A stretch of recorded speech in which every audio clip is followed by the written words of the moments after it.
All right, what's up, everybody? So we've got a pretty fun day of some Wuwa focused content today. So yeah, we got all that to get right on into because Prydwen's got a pretty big update in store for us today. You're late? Okay, so the reason why I'm late is actually quite simple. So there's a program that I used to essentially, right, go ahead and what's it called? No drama. Don't worry. We got a drama tier list video coming out today. Prydwen wrote 20 essays. Yeah. They kind of. I heard they wrote a lot, but the thing is, I don't see a lot on here. Where are the 20 essays? Are you guys saying that this is the 20 essays? This changelog you're saying is the longest one ever. This one isn't even that long. This one isn't even that long, guys. It's pretty short. Let's be honest here. How long was the last one? The last one's like as long. Okay. Anyways, so we got that going today. We've also got a bit of a pull value analysis on some of the new 2.5 banners that are going to be coming out because, as you can probably tell, right, there's not that long left on for Lobos. So, yeah, we got a vid coming out for that one tomorrow. And obviously, the first character that we're going to be focusing on is the best one out of the new units that will be available, and that one's going to be Brant. Because if you haven't been keeping up, Brant is possibly one of the best pulls in the game. So, yeah, we're going to get on into that. We're going to get right on into that. But yeah, the reason why I was late today is actually because I was thinking about doing things like making a thumbnail and stuff like that. And unfortunately, right, this website that I was using to make all my thumbnails, the owner of it fucked up because they were making a beta for like a music editing program. And well, they put their music editing program API on top of the photo editing program that I was using. And so that's something that they need to go get fixed. Because it says Jam P, but I'm clearly on Photo P. Yeah. So I guess business is good because they're expanding their repertoire of software, but yeah, they kind of fucked it all up. So yeah, that's that. That's what I was dealing with this morning, so I had to find some sort of way to make a thumbnail for YouTube.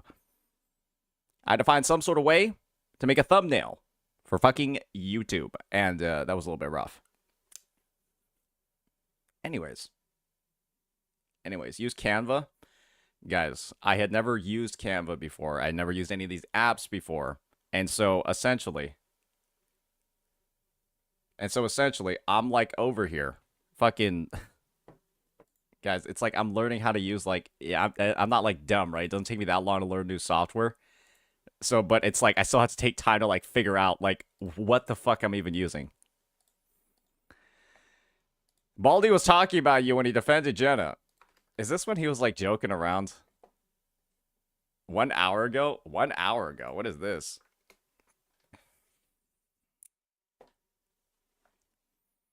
You saw Saint Tontas defending Genazad in his latest video. Oh, yeah, I am. No way. I am. Guys, I will even defend Genocide. CN went Righty, too far. ladies and gentlemen, we're back at it again with another video talking about how the 7 out of 10 drama has spread over to CN again. And this is the whole situation that is happening over here. This is so gay. I'm sorry.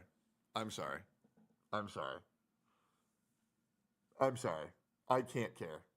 Listen. I love Saint Tontas, but I just don't give a fuck about Gacha drama right now, man. It's so fucking stupid. It is. Like, dude, legit. The only reason why there's Gacha drama right now is because they're all bored because I left and they don't know what to do. And that, dude, that is honestly the fucking truth. It is. And everybody knows it's the fucking truth. They don't know what to do. They don't know what to say. They'll be okay for a little bit when the new Wuwa thing comes out. Right? When the new developer live stream comes out, on the 16th for Wuthering Waves, they'll all forget and they'll move on. They will. And then they won't know what to do again after 2 weeks until there's a new drama, and they're going to force it. And I'm sure we're all going to find out another person in the Gacha community that I manipulated and abused, and I probably raped their mom or something. We'll figure it out, right? We'll figure it out together. It'll be great. Let's keep going down here.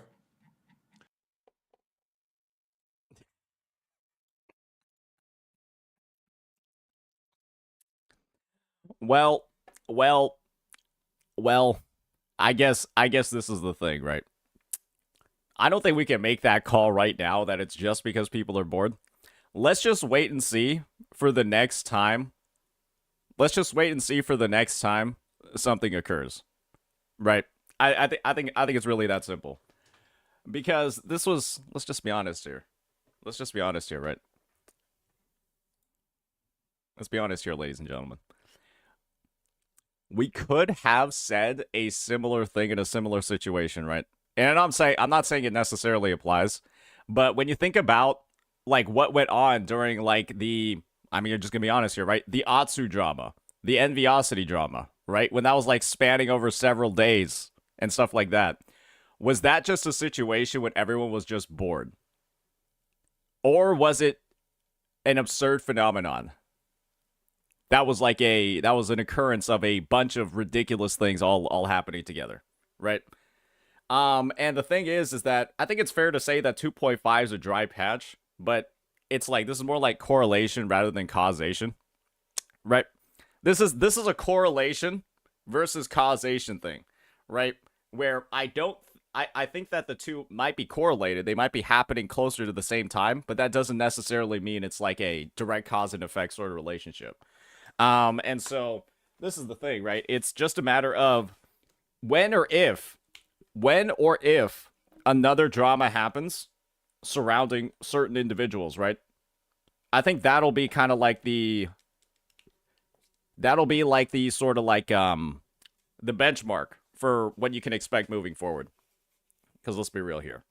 There has been dramas. Very small spats and stuff like that, right? And the gacha space, I would say, well, Kuro gave us content for 2.5 anyways. And you want to know how they gave us content? By making Whimpering Waste suck ass.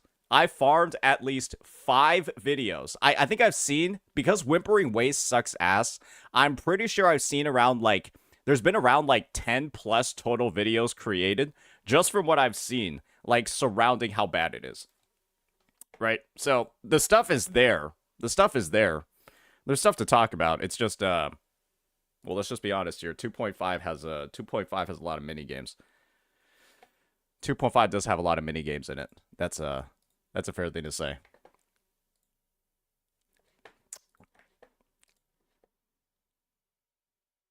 But yeah, I think I would also say, yeah,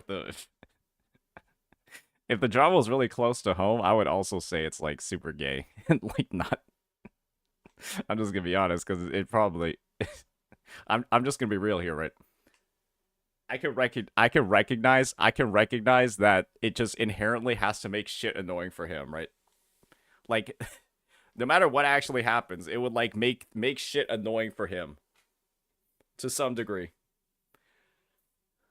All right. We've got a couple of things for us to get through today. The first one's gonna be the Prydwen tier list. So I think we could just get started on that one. Go through it, take a look at what we got going on over there, and you know, kind of go as usual. What cream do you use for your hair? I literally don't use anything. People keep asking me what my hair routine is. I wash it every like 4 days, and then on the other days when I take a shower, I just rinse it and dry it, and my hair looks like this. Check out this vid, it's good. Yeah, that's how you're supposed to take care of your hair. If you're in the Gacha space and you're looking for a drama. Okay, yeah. Okay. I've been meaning to watch this one. I was gonna watch it the other day, but my neck hurt. I was gonna watch this one the other day, but my neck hurt, so I didn't watch it. That's the explanation. So my next better now. My next better now. Actually, like I like fucking unlock something. I like unlock something. In like my clavicle the other day. So we're feeling better for sure. So yeah, we'll watch this one after we get through some of the line items. So good for you.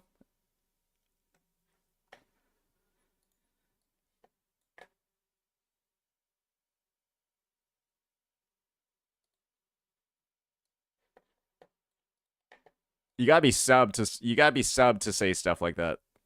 Yeah, you got if you don't want to get timed out for that, you gotta be subbed, Fury Claus. Sorry, buddy. Yeah, that's a sub privilege. Yeah.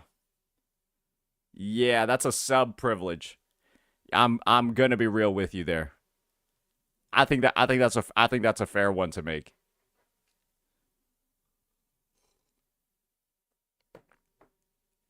I think that's a fair one to make.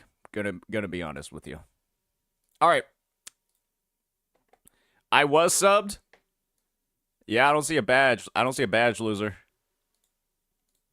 We have privileges. Cena Faye, yours was gifted, buddy. Come on. Yours was gifted, bucko. Come on. I know you didn't resub. I know yours was gifted. Don't worry, my memory's good. Yep, you're over here crying in chat about how the Nexon Blue Archive CEO banged your wife. You're over here talking about how the Nexon CEO banged your wife and then made sure felt sorry for you and then gifted you a sub. I remember that. Everyone does.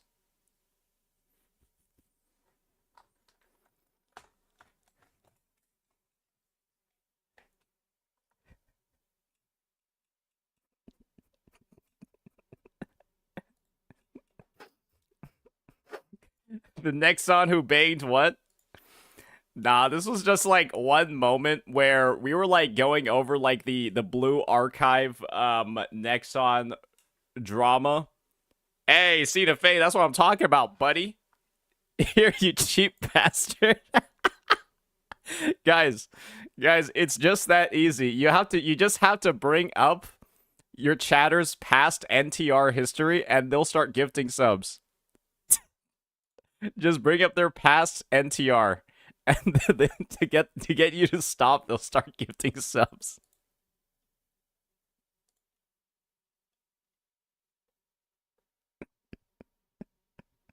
I'm sorry. That's a little bit fucked. But yeah, appreciate it, brother, and also appreciate the sub, just a guy. All right. Have you seen this? That's the worst link ever. You know what? Let's check and see what this is. Is this some trash? Gacha games are more popular. What is missing from Gacha games? Ah, DG2. So DG2. Gacha games are more popular than they have ever been. DG2 reminds me of like a. He reminds me of a what's it called? A Gabby Maru that's not depressed. That's what Gacha DG2 actually reminds me of. And this is the thing. I wouldn't be surprised if the Gacha DG2 and Gabby Maru are actually the same person. Because maybe Gacha DG2 is like Gabby Maru after he's taken antidepressants. Or he's like Moon Knight. And has like DID. And they like go into like different moon cycles. Or like different forms depending on how they feel. And like one of them's like a doomer, and that's the Gabby Mario account, and the other one's like more normal, and that's the DG2 account.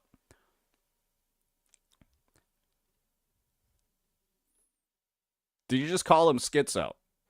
No, I said I was referencing the multiple personality thing. That's actually not schizo. I see that video already got brigaded by your community.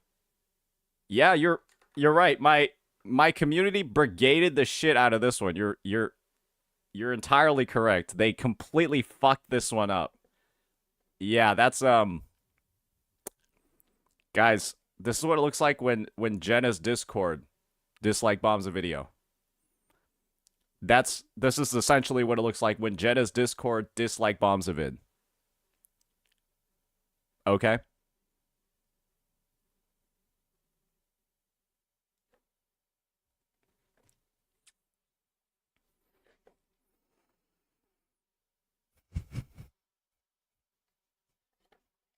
We might watch that one as well. All right. Time for us to get right on into it. We got the game popped open on the side, I do believe, so we should be ready to do anything we need to over there. Cool. Alrighty.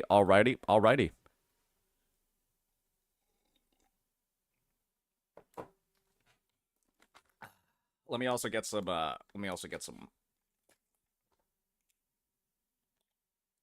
water in me. I feel dehydrated. And dehydrated and drinking coffee is a crazy combo.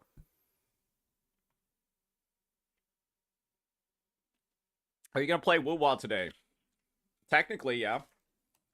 Technically. The game's gonna be open, yeah? Alright. Let's get started.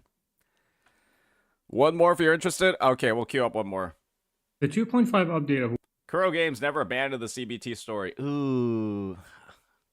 Ooh, it's a little bit dicey. I simply don't like talking about the CBT because it ends up with like all of these like basically you end up with like a bunch of like people who think exactly like Ryuku, and they're like, oh my gosh, I want the game to make me feel depressed every time I play it.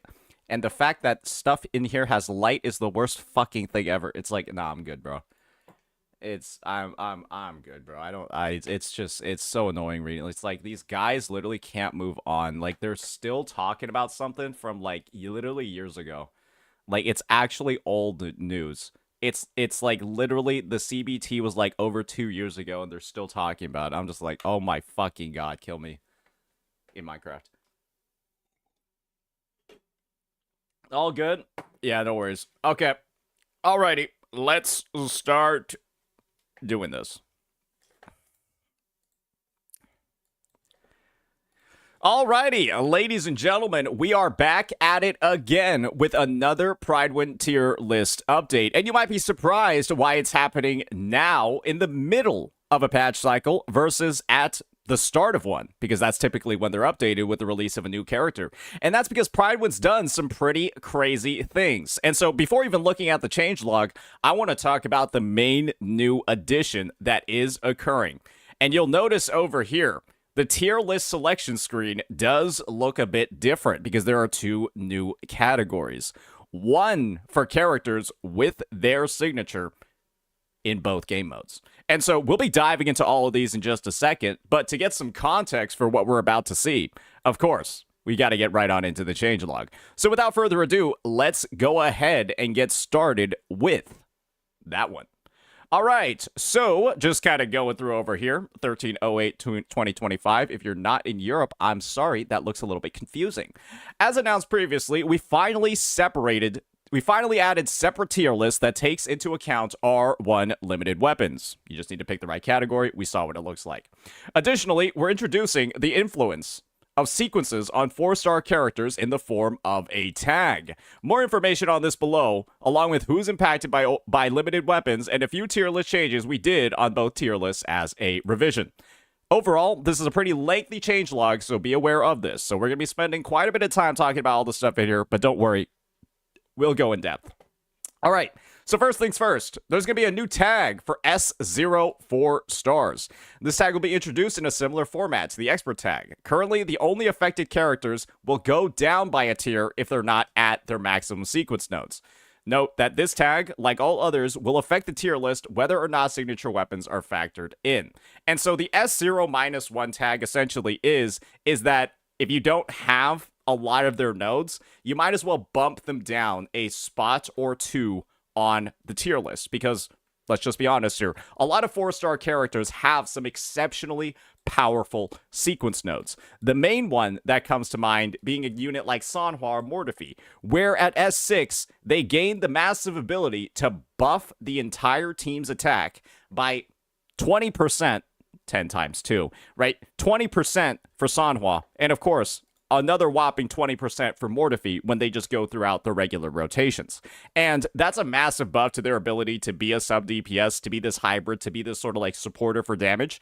And so not having these upgrades means that, well, they're not as strong, right? So that's why they're getting that tag that'll indicate that they're bumped down the tier list without enough copies. And so these are the affected characters. Don't worry, we'll see them on the tier list and cover why that sort of judgment makes quite a bit of sense.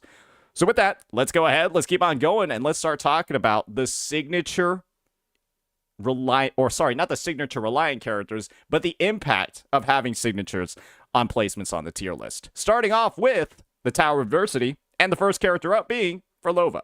So Frolova is going to go from tier 1 to tier 0.5, with her signature being a massive damage boost, as high as potentially Brandt's in all situations, and that warrants a tier boost. While we're at it, DPS Brandt's rating is not impacted because his signature competes closer to alternatives when doing double Forte main DPS rotations. So I think that this part probably could have just belonged in the Brandt category, but I think this is because Brandt is actually a DPS as well on the left-hand side of the tier list. And so we'll cover that individual placement later. It's just, maybe they just should have put an individual category for him because it's a little bit weird that it's in Frolova's. Next up, Havoc Rover. With the tier list that's incorporating signatures, R1 weapons, Havoc Rover is actually bumping down. They don't perform at the same level as other characters. Their rating is fairly high without signatures, mostly because their performance is not reliant on it. However, as other characters acquire their signatures, Havoc Rover's performance falls behind. And that's pretty cut and paste, right? It's pretty simple. Because Havoc Rover is a unit, right, that is actually very, very, very strong, but that's because they have a lot of free stats kind of like built into their copies. The main one being this 25% crit rate increase, right? And so having that available and then having, you know, something like an Emerald of Genesis available means that they're going to be a very well-rounded, overall powerful unit. However, Emerald of Genesis isn't like, when you look at the damage bonuses that it provides, this is just a 7.5% attack times 2. At R1, it's 6%. You look at all the other weapons and they're like, well, these are some pretty way bigger damage bonuses that are like available over here. This has like a 12% attack buff at a baseline, and it's just Havoc Rover does every single damage type. They do Liberation, they do heavy, or not that much heavy. They do skill, they do basic, they do all these different types, right? And so these kind of like tailored weapons that are focused around a specific damage type don't end up working out too well for them. But when you do run them on Blazing Brilliance, you do run them with like a Shorekeeper. You can run like a double crit damage. You can run a crit damage 4 cost and then this crit damage weapon as well. And that can be something that kind of like scales them into like the late game. But at the end of the day, it's not too much of a gap. And so their ceiling as a unit isn't as high as other characters because of how general the damage is in their kit. And it makes sense, right? So that's going to explain their replacement, why they're dropping. Now let's get into some of the other characters and how they've been elevated. Starting off with Brandt. Brandt, as a sub-DPS hybrid, is going to go from tier 0.5 to tier 0 with their weapon.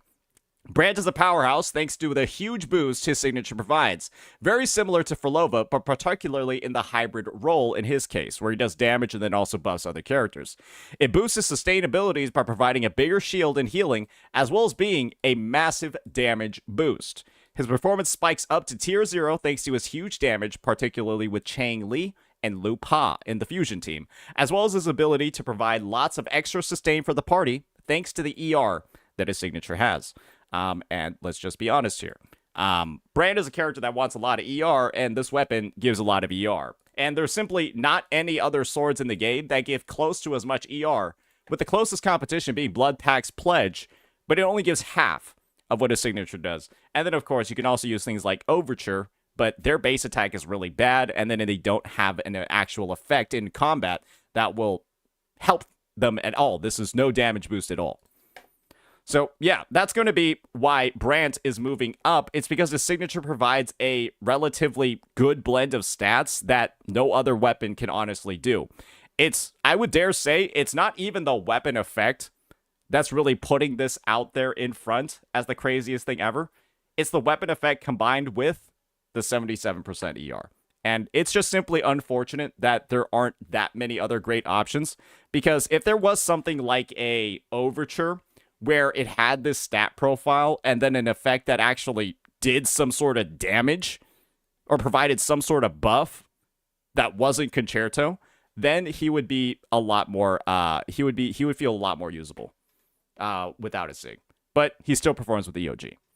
Now let's move on to Sanhua. She's going down. When characters have their signatures, Sanhua is going to be bumped down from tier 0 to tier 0.5.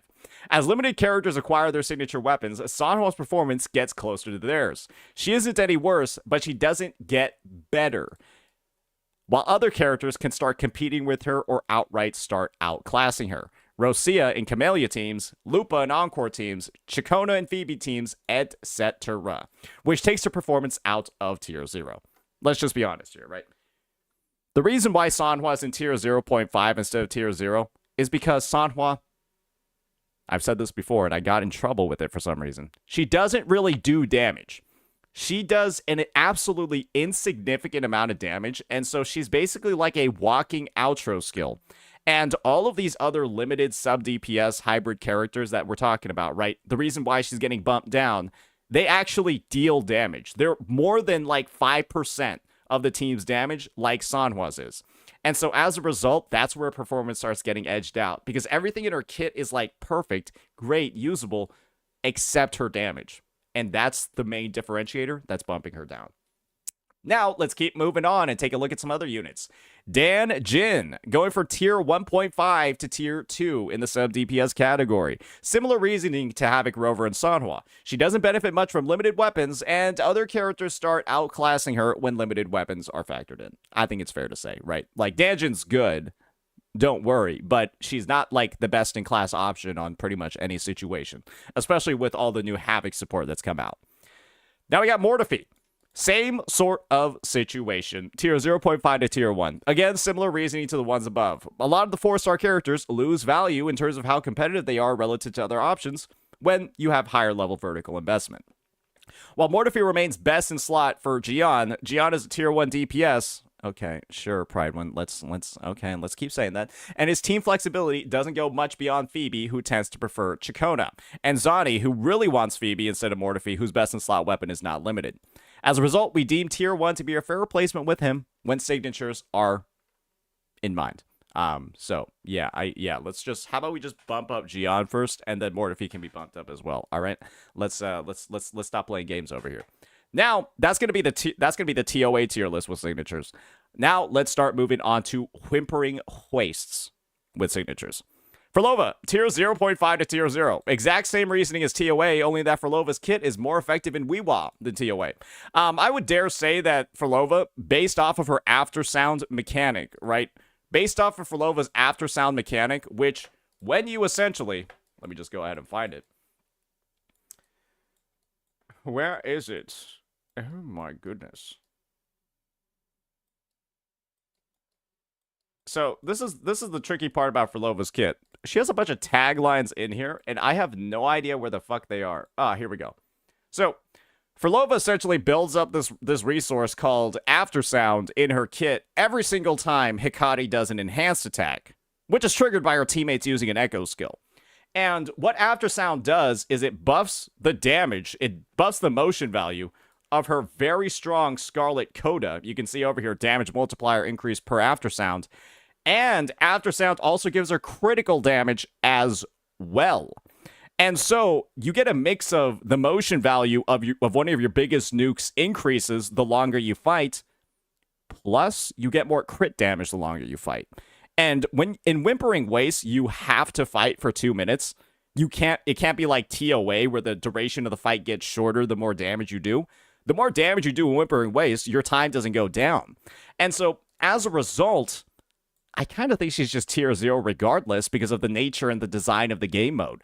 It is full duration every single time, and so she's almost getting always full value out of Aftersound, and it's doing quite a lot. So, exact same. So, my point of view is she should just be tier 0 regardless, and I don't think she even needed to move at all. because I've also tested her without her SIG, and she's still kind of ridiculous. So yeah, exact same reasoning as TOA, blah, blah, blah. I think she should have just been tier 0 anyways. Now let's move on. Cantarella. People, hopefully some people will like this. Cantarella, tier 1 to tier 0.5.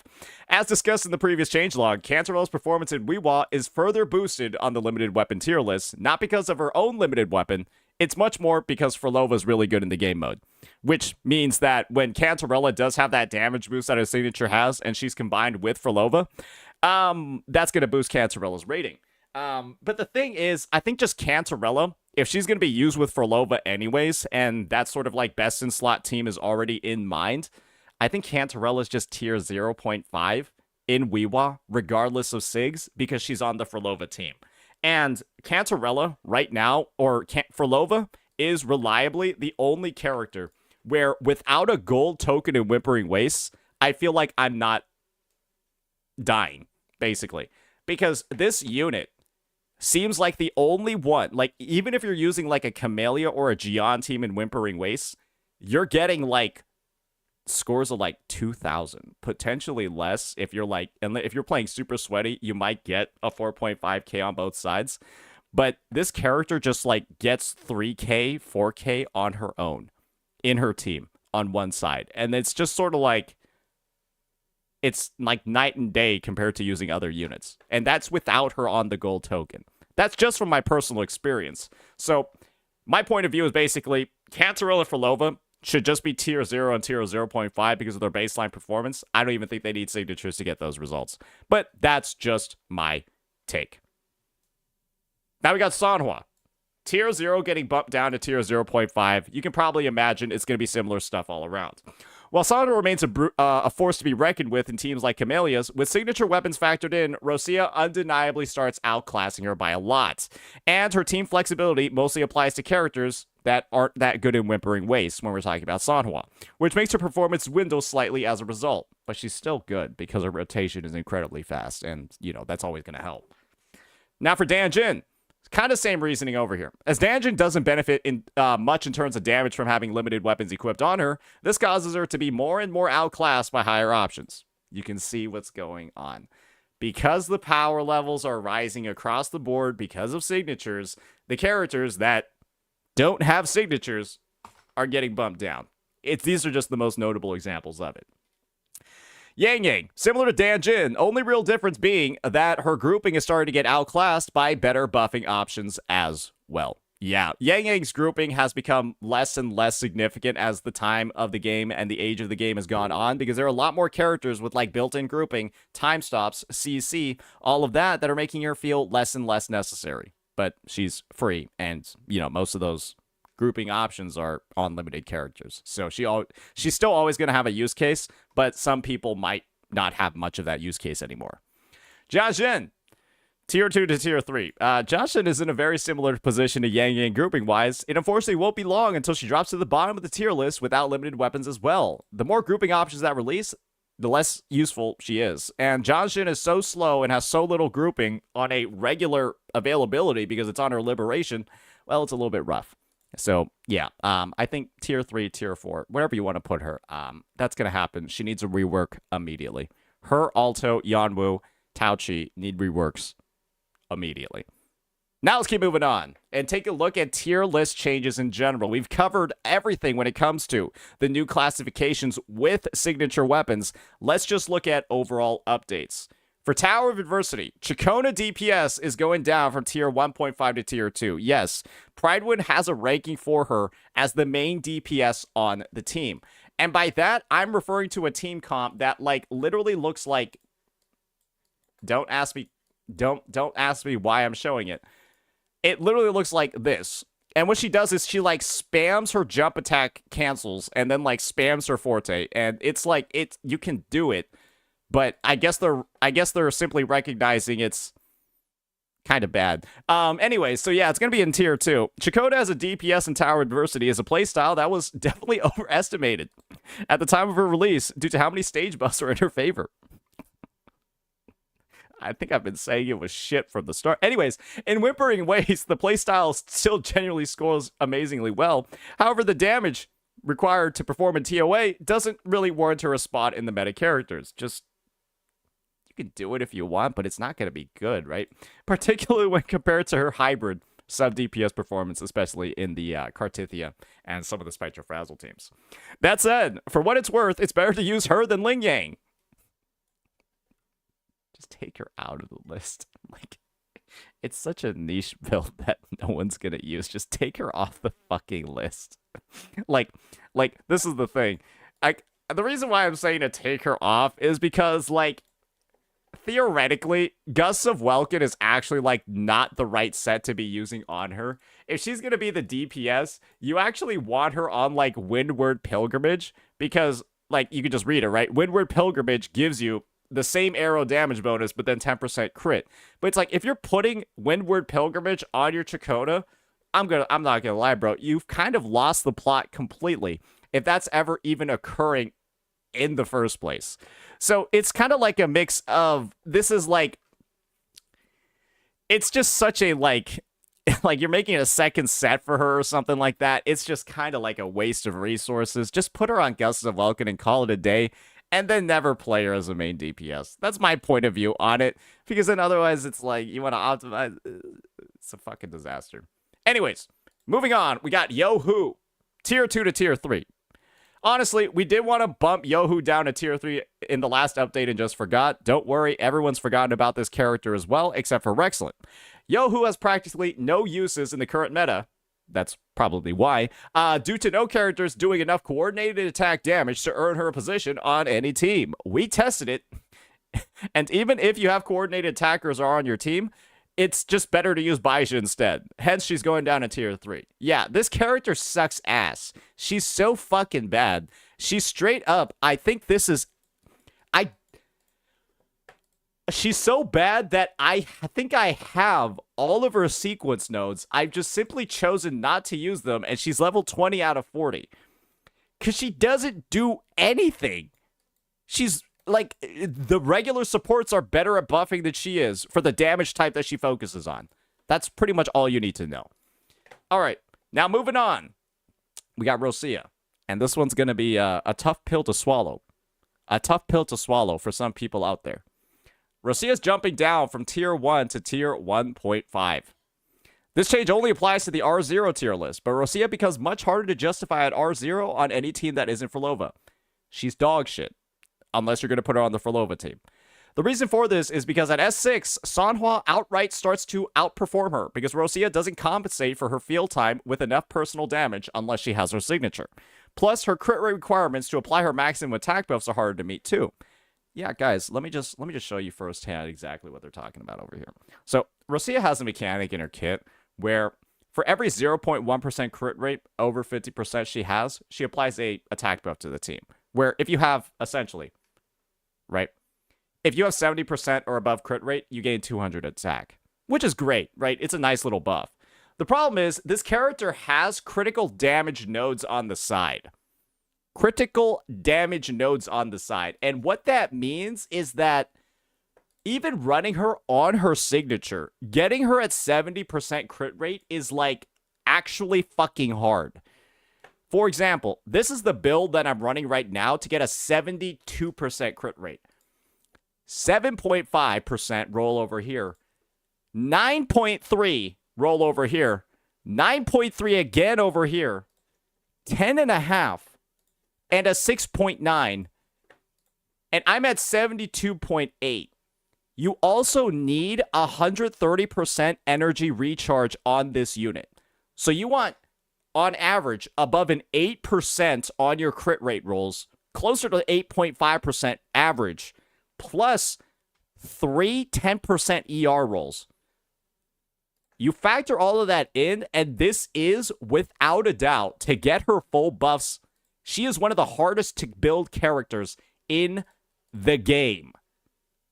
Straight up. It's a legitimate nightmare. Most people end up just using a crit rate forecast, and they just run her when she's at, like, you know, like maybe 80%, 230% critical damage.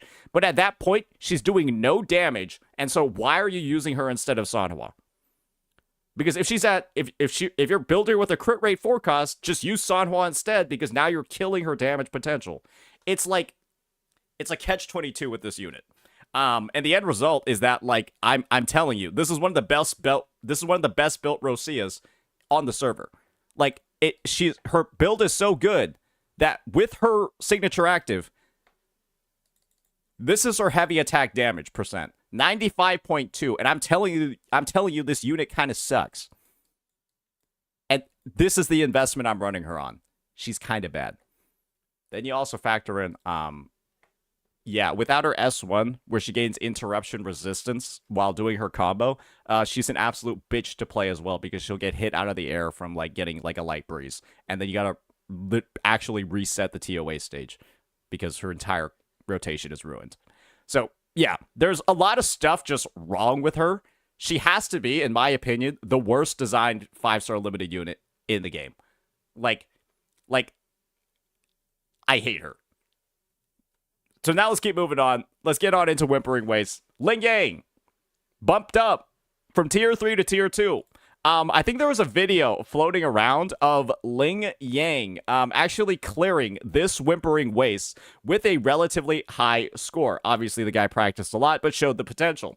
Ling Yang may surprise some players, but indeed, he is very much playable in Wuwa if you give him the chance. Now, we're not going to say that Ling Yang is meta.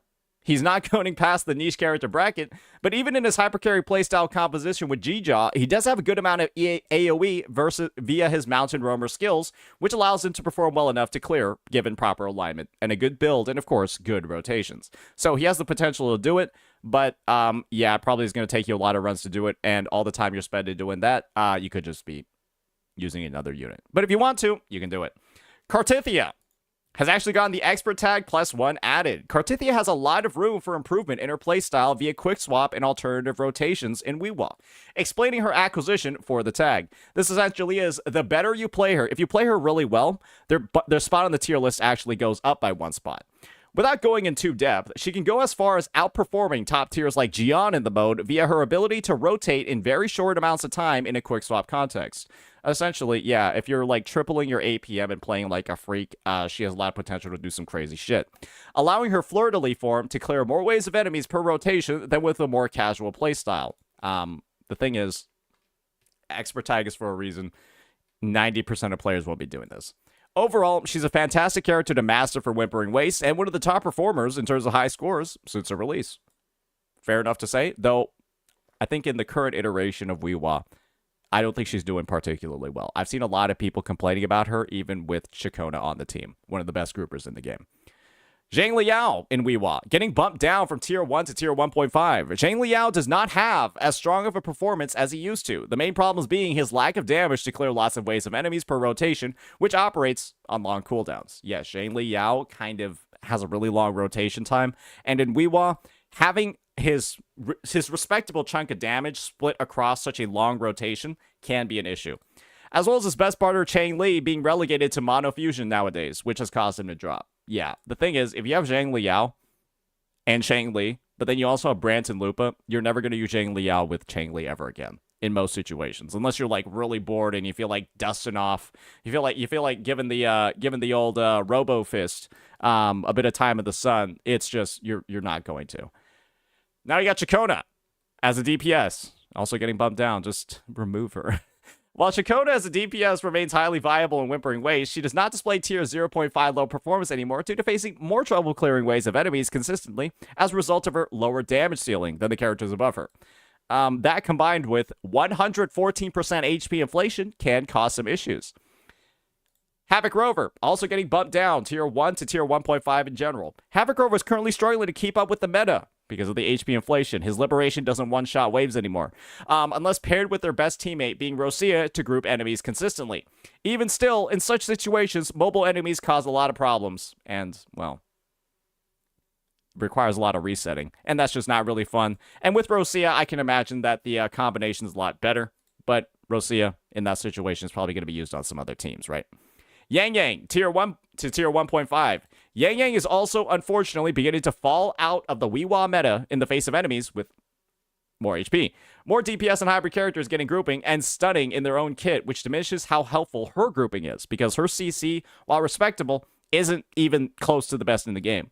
And finally, her lack of strong buffs to support the DPS she's associated with, because Yang Yang, unfortunately, does not actually have an outro skill that buffs damage. The only damage buff in Yang Yang's kit is this 20% attack increase on S6, which is nice, but in reality, most damage buffs, the strongest ones, come from an outro skill, and all hers does is give a little bit of energy. It is what it is, right? Hence why she's dropping as well. Jinxie and Calcharo have had their expert tags adjusted. Basically, they're dropping down in the tier list. Her expert tag +2 is now a +1. Same for Calcharo. This essentially means even if you're playing them like a freak, they're not performing as well as they might have in the past. And so that means that you can only bump them up one spot in the tier list versus 2. And so that's a lot of changes. That's a lot of stuff that we've just covered. That's all of the changelog.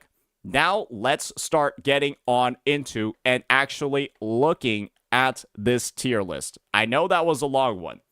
Let's get it going. All right. So, okay, this is going to be a little bit tricky. All right. So, this is what the tier list is looking like over here. Just making sure that my screen is looking solid. We've already taken a look at this tier list plenty of times, and the only movements that have been made, I think, have already been clearly called out.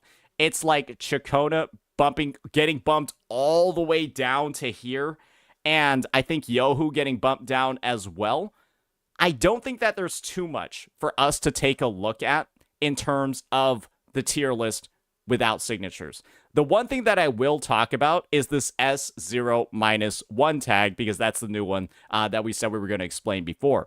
And this just essentially means if you don't have her at S6, she's a tier 0.5 unit. If you don't have Mortifi at S6, imagine he's like a tier 1 unit. So on and so forth. Aside from that, though, I don't think there have been any meaningful updates since the 2.5 initial tier list, and we've already gone over the relevant changes, which is like, you know, a couple units or two getting bumped around. So now let's take a look at what it looks like with signatures in the TOA. And so what you're going to notice over here is that, well, not a lot of it looks particularly different. The main movements that are actually occurring is that all of the 4-star characters have essentially been bumped down, and a couple of 5 stars have been elevated. And you'll notice that the free options as well are also going down, like Havoc Rover. The thing is that having signatures in this game, Prydwen is still trying to actually delineate and differentiate between the different units. And the thing is that it's undeniable that units like Carlotta, units like Cartithia, units like Zani do a lot of damage with having like all the pieces assembled on their team, kind of like lacking that flexibility and all that stuff. Carlotta kind of being the most flexible out of all of them. And the thing is that these more like modern characters are coming in with a lot more tools available to them and more specialized buffers. Some of the older units, on the other hand, right? People like your Camellias, like your Jinxies, like your Gions, like your Zhang Liaos, they don't have as much like specialized, tailored sort of support.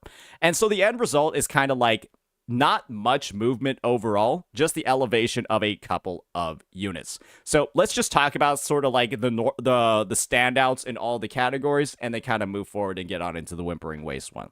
So yeah, we've already talked about these 3 units. They perform exceptionally well, but you do got to make sure outside of Carlotta that they do have kind of like the team assembled around them. And the unfortunate part about the performance of these two is that they both require Rover to be able to function at their full capacity. Where Zani's best team involves using her with Phoebe and Spectral Rover, and Cartithia's best team involves using her with, well, Arrow Rover. And so the end result, guys, is sort of just like, well, you can kind of only run one of them at once in all the game modes. And so that's kind of like the limitation there. In tier 0.5, this is where Falova's actually going to show up. And with the power of her signature, right, I think it has been a little bit overstated, at least in my opinion, just how strong Falova's weapon actually is on her. Because I've run tests in the TOA where instead of using Lethean Tragedy, I use String Master. And I'm going to be honest, the difference in clear times was seconds. It was potentially seconds. Maybe like 5 seconds minimum or 10 seconds at most. And the end result is kind of like, when I'm already clearing in 45 seconds to a minute, 10 more seconds to me is sort of like, sure, that's nice. But it's also like, I'm not sure if that's worth necessarily 80 pulls.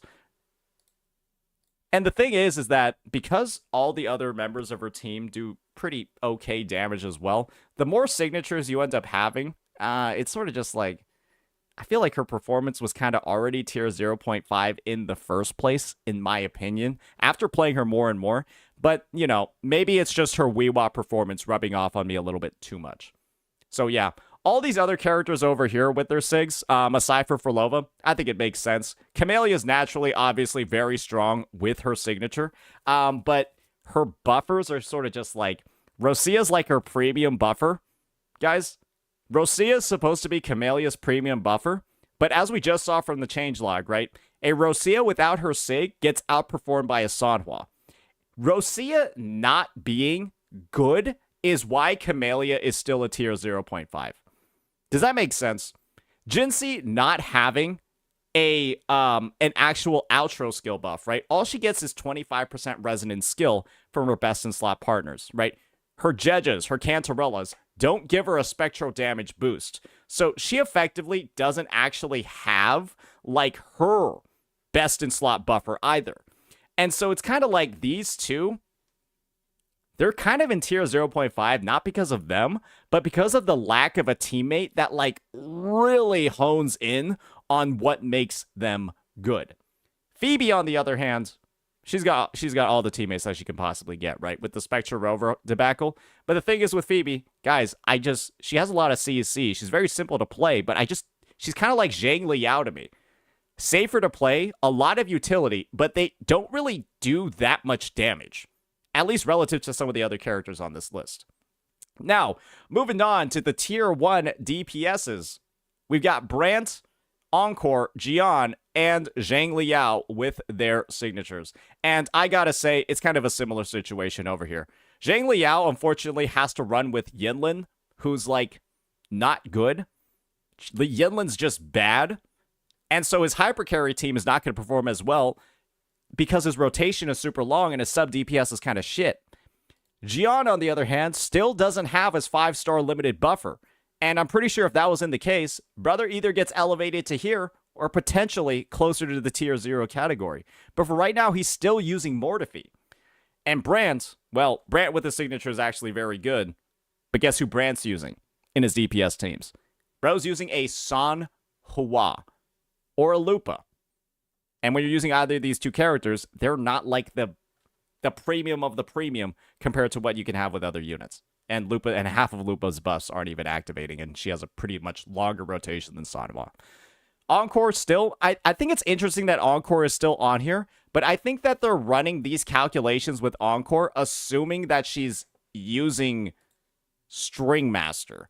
I think that's what's going on over here, and if that's the case, well, Encore's performance on String Master is still, I guess, pretty decent. But maybe Encore is warranting a bump down to tier 1.5 as well. Now we got Danjin over here. It's like Danjin and Havoc Rover, they're kind of over in tier 1.5, just getting bumped down overall because of the elevation of the other units. And then you got tier 2 with like Calcharo, Chisha, and Chikona. Just remove Chikona from the tier list already. And then we got tier 3 with Alto and Ling Yang. They suck. Now, let's start looking at the sub DPSs, because this is where it starts to get a little bit spicy, at least for the TOA changelogs.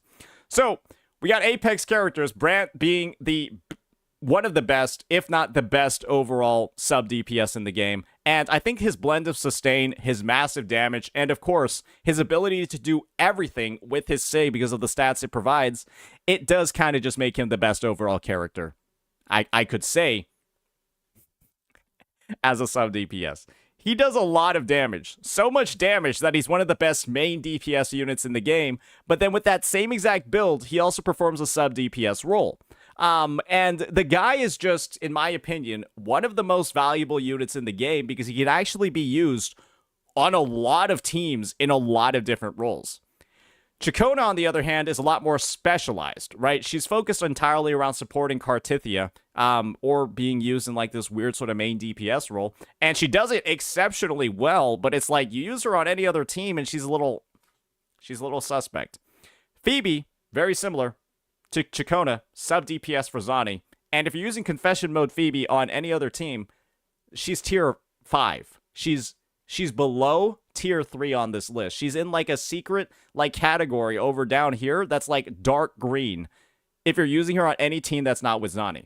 And so the thing is, I feel like, and I've always had the perspective of, and you can say this across all of the tier lists, I've had the perspective of that being this selective in how usable you are in a role and only being usable with one other unit, in my opinion, warrants bumping down on the tier list, right?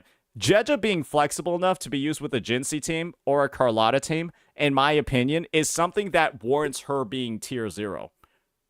Because it's a strength that she possesses. These guys only being able to be used with one unit or kind of sucking ass, I view it as a weakness. But naturally, maybe they're only looking at it from like a character's full strength, but just something that I feel like should be called out. Now we got tier 0.5. We got Chang Li and Lupa. I think that this is an accurate representation where Brant is out of the mono fusion team of 3 sub DPS units. Brant is the best out of the bunch. He is the best out of them. And I think most people, if they ran the team, they ran it with signatures as well, they can come to that same exact agreement. Because Lupa with her Sig is kind of like, well, her damage output is almost exactly the same because she doesn't really do damage. And Chang Li with her Sig is also like, Emerald of Genesis is already so good on Chang Li, it doesn't really matter. And then Sino is just getting bumped down because, well, everyone else is getting bumped up. Now, we got some other bumps occurring as well. I think that Cantarella, potentially depending on her performance, especially with Frolova as well, could potentially be bumped up to tier 0.5 with her signature. I think that, you know, her signature does provide like that defense ignore and makes her personal damage actually pretty significant. A much bigger upgrade compared to some other options that are going to be available. And so maybe that's something that can be explored more in the future. Maybe we just have to wait for a bit less of a shield TOA to really be making that take. But I think that's something that can potentially happen. Morphe's just bumped down because all the other units are going, and then Rosia is just dog shit. Like, even with her Sig, she's tier 1 because she's just over here getting interrupted by a light breeze, and her rotation takes fucking forever. Spectral Rover. I think you can run them on, like, Blazing Brilliance. You can run them on Eternal Radiance set. You can do some fun stuff with this unit. I know a lot of people run them on Rejuvenating Glow or Moonlit Clouds. I actually like running them as, like, a dual DPS with Eternal Radiance, and so you have an upgrade option over there with actually using Blazing Brilliance on there. And I think I mentioned that for the Havoc Rover category as well. And then this is probably where we're going to be finishing up the analysis over here and then kind of speed running the rest. We got Yinlin over in tier 1.5 with her signature. A lot of people thought Yinlin was going to be bumped up because Stringmaster is so good. But Yinlin's kit is so bad that even Stringmaster can't bump her back up compared to the levels of other characters. I would dare even say that like Yinlin and Rosia are kind of in the similar category. And I think the only reason why Rosia is not in tier 1.5 as well is because Rosia operates on the Frolova team. While Yinlin, she works with Zhang Li Yao. Kind of only. And, of course, Calcharo. And, well, the teams just really aren't doing as well anymore as they used to. So, unfortunately, she is the worst sub-deep. She is the worst limited unit in the game. I think most people can agree with that if you've actually taken the time to play her and use her. And then you've seen how all the other characters play. She's the worst character in the game. And there's really no moving on. No really defended that one at this point. Now, for everybody else on the list, they haven't really moved at all relative to the other tier lists. The thing is, you're kind of not using any of these characters in the TOA unless they're budget options. You're using Dan Jin if you don't have Rosia or Cantarella, right? You're using Tao Chi if you don't have Jeja. You're using Yang Yang if you don't have Jeja. And so it's kind of like, those are the situations, those are the placements. I think it's fair. And then you're just never using these units. So that's that. Now, for the sustain and support list, nothing has changed. Yep, Shorekeeper of Arena are broken and really good. And then everyone else kind of sucks. And Yohu is just really bad. Yeah, those are the main changes in the support category. Nothing really new here, ladies and gentlemen, for that one. Now, let's just go ahead and take a look at Whimpering Wastes. So, I think as we've mentioned before, Wuwa itself hasn't really seen any overall updates to the tier list. The main one simply being that, like, Chakona was bumped down because everyone was really talking about how good she was as a main DPS, and she's actually not that good. And then we had a couple of updates when it comes to the supports. The main stuff that I want to look at is, again, focusing on the signature side of the list. So let's just keep looking at that one. All right, so you'll notice, oh, wow, nothing really crazy is occurring. So Frolova is getting bumped up with her signature. I think Frolova, because of the arguments I was talking about before, is tier 0 anyways, even without her sig based off the testing that I've done. So the main updates are just going to be all of the 4-star characters getting bumped down because all the other limited ones are better with their weapon. And Frolova, in my opinion, should have been tier 0 anyways. And so the end result is that it doesn't look like the Wuwa tier lists are even that much different. I'm going to be real with you. I feel like they're almost exactly the same with at least what my interpretation was. And the truth of the matter is that Whimpering Waste has become kind of like this monster where with 114% HP inflation relative to other resets, I think it's calling into question the kind of like accuracy of this entire section of the tier list. And it's not Prydwen's fault. Because when you're in wave-based content, where the next wave can't spawn unless you kill all the enemies, and you get points from killing enemies, then a massive HP increase is going to really fuck up and completely alter the playing field for a lot of units. With 114% HP inflation, I think Chang Li is going to be bumped down dramatically. Because a strength of her in the game mode was the fact that her lower relative damage compared to other DPSs, which is what she's being compared to, by the way, her lower overall damage compared to other DPSs wasn't a concern at all in Wuwa because she was still one-shotting the waves. I don't know if Chang Li can one-shot the waves anymore because of the HP inflation. And so that makes it so that like her rotations aren't getting nearly as many points as before, all of that. And so it's kind of just like, I think we need to like wait and see a bit longer. When it comes to, will the HP go back down? Will they add a more general token? What exactly is the meta going to be for Wuwa based off this past reset? And then they can use the next one to actually start reevaluating some of the rankings. Because I'm going to be honest, if you don't have the fusion token available, right? Let me just go over to my Wuwa UI. If you don't have Chang Li operating with Whispers from the Dim Abyss, this fusion-centric one, I think that she's not going to do very good. That's the thing. I think most people are using Chang Li with this thing, and then they're seeing some pretty decent results with that. But I think if you're using like some of these purple ones down here, with the 114% HP inflation, I think you're going to have an issue. And this is the thing, guys. Camellia's Ephemeral, guys, Camellia's Ephemeral is not one-shotting mobs. Is not one-shotting the one-cost mobs, okay? Let me show you guys something over here. Let me show you some exclusive footage. Wait, does somebody have that post from Axel?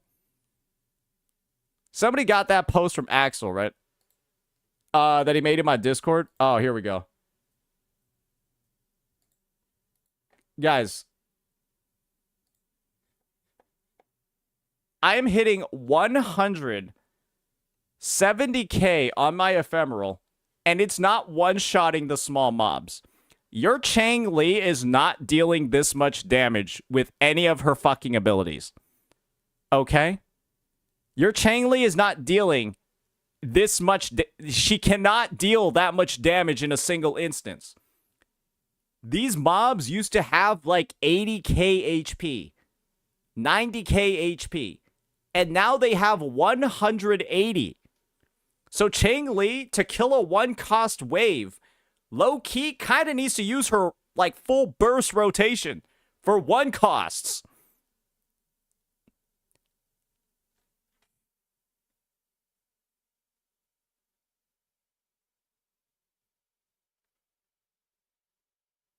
Guys, a fully built Chang Li is doing like 40 to 50k on her forte, okay? Maybe 50 to 60k, depending on the build. The math doesn't math out. And so without the power of these tokens helping your clear, the impact of this HP inflation is going to be really, really, really significant. And so what I'll say is just the placements of this tier list, at least according to the last reset, is accurate. But if we're talking about the current reset, this is my tier list based off the current reset. And signatures don't even matter. Frolova's in tier 0, and then everyone else is in tier 2. That's what it feels like as a main DPS right now. It's Frolova tier 0, and then every other character in like tier 2 or 3. And that's based off testing a lot, because I'm getting some absurdly dog shit scores unless I am using this unit. And the only reason why this unit, again, doesn't feel like shit when everyone else does is because of her basically infinitely stacking mechanic, and the fact that as it stacks more, she gets crit damage, and then also an 82.5% multiplier increase at the same time. And the end result is that she's one-shotting everything the longer she keeps fighting. And so it's just, yeah. I think that, at least when it comes to main DPS, that's how I'm going to summarize the category. The difficulty with that HP inflation has gotten ridiculous to the point where, again, nobody's doing well except for this unit. And I'm still getting 4k plus scores without using the gold Havoc token that directly buffs. Like, I'm getting like 4k scores with Frolova teams when I'm not using this. That's specifically designed for Frolova. I used the Reveler's Captain Seal with a Frolova team and still got like 4k. It's kind of fucking ridiculous. Sub DPS, those, on the other hand, I would just say that it's still relatively accurate. You're still using sub DPS characters, right? Regardless of your main DPS. And the Fusion team kind of still is the best one in the game, aside from using the Frolova one, because all three of these characters are able to deal a relatively good amount of chip damage.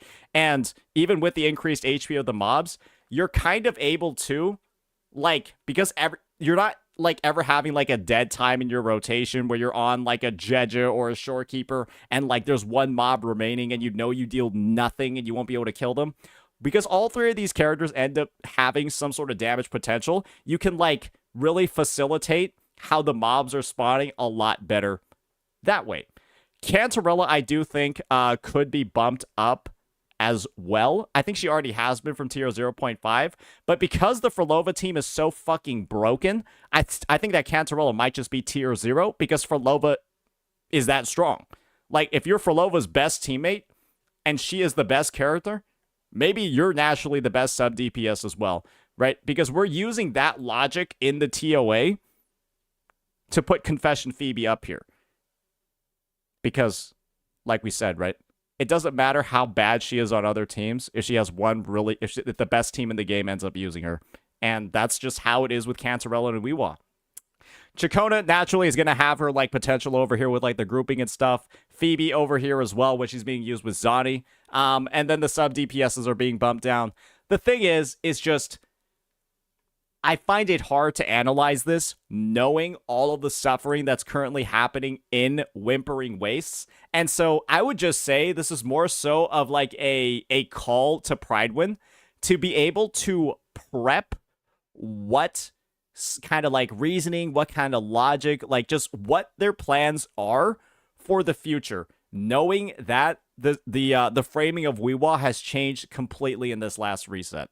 I don't think that there's too much in this list worth going over because, like, I can't say Camellia and Gian are tier 0 anymore after using them. They're getting like fucking 17, 18k. Like, I can't call that tier 0 performance. You can use 2 tier 0 teams in Wuwa with gold tokens and like you'll get like 2k. You'll get like 4k total and you won't get the full rewards. And so it's just, I would say this reset has kind of like really soured how I can like view this tier list. And it's just like, I'm waiting to see what the action is on Kuro's end. Because otherwise, I think the entire thing kind of needs to be reworked. And again, it's not Prydwen's fault. I think it's Kuro's fault for making that all happen. I guess the one thing that we can look at is the support category. And we could just break down that, yeah, Verena and Shorekeeper are still the best supports in the game. So, and everyone else is just kind of bad, especially Yahoo. So yeah, I mean, that's the tier list in general for Wuwa. I know we didn't go over it that much in depth, but I just spent a couple of seconds thinking to myself, okay, is Carlotta really a tier 0.5 unit? When I used an S2 Carlotta that was like optimally built with Jeja and Shorekeeper and then got 2k points. It was true in the last reset. It's not true in this one. It's not true in this one. So it's like, we'll wait and see.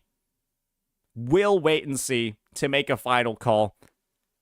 But my advice is get ready for a lot of potential changes if the current design of Wuwa keeps going as it is. Overall, I would say that this change log, this change list, it was naturally massive, right? There was a lot of stuff for us to cover, but it's just, this is a very tumultuous time in Wuthering Waves because of like all the stuff that's going on with the end game, the release of the new characters, and like having this tier list update happening while all of this kind of like havoc is happening with the with all the bullshit going on in Wuwa is kind of wild.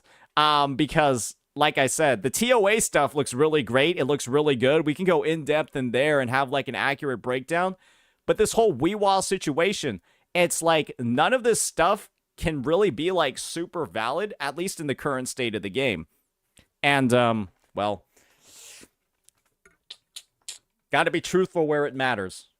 But I'm not gonna expect Prydwen to go ahead and be able to fucking shift everything on here on a dime based off of a random patch, a random reset that has inflated everything to this high of a fucking degree. So yeah, this is another Wuwa critique video. This is another vid of me calling out Kuro because guys, this isn't a live reaction to my face because naturally it's slightly delayed, but like, come on, brother. How are one cost echoes, one cost mobs tanking 180k damage? Brother, this is unreal. So yeah, that'll be that, ladies and gentlemen, for the Prydwen tier list. Let me know what you all thought about this one. It was pretty big, but I think it does make a lot of sense. But there is an elephant in the room that we're going to have to address in the next few weeks. So yeah, that'll be that. Peace out. Yeah, I'm not going to lie. I feel bad for Prydwen, guys. I feel bad for Prydwen. The fact they aren't addressing it as terrifying, yeah, I don't know. I kind of have been expecting Kuro to like say some shit about how fucked up the Wuwa reset is, but they haven't yet, so it's like a little bit concerning, yeah.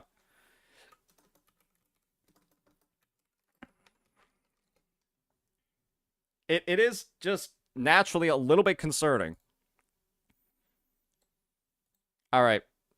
We got that Prydwen update getting ready for the editors.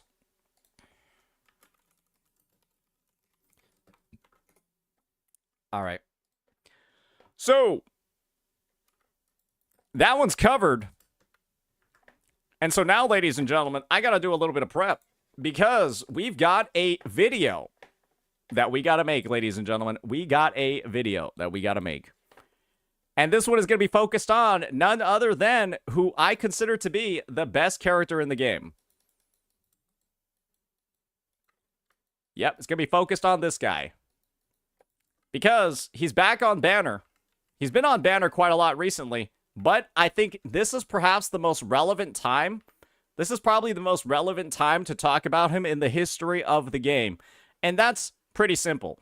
Because he currently is the anchor, pun intended, of one of the best teams in the game. Got him. Anyways, so yeah, that's gonna be what's... Did no one like that pun? Why is it everyone's just calling me gay and no one's recognizing the amazing...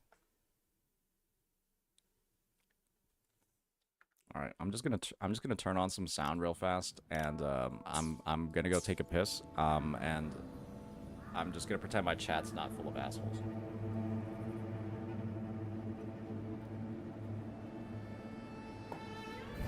It's gonna be hard, but I'll try. It's gonna be hard, but I'll try. All right, Hey, BRB. little one. There you go.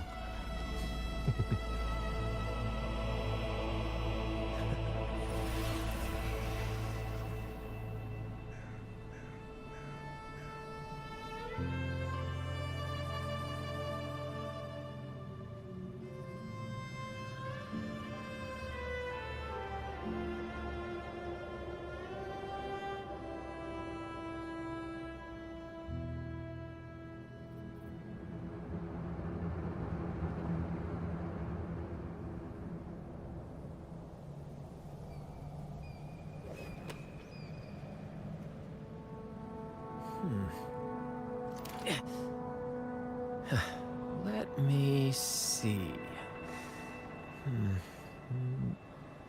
Aha! Ha.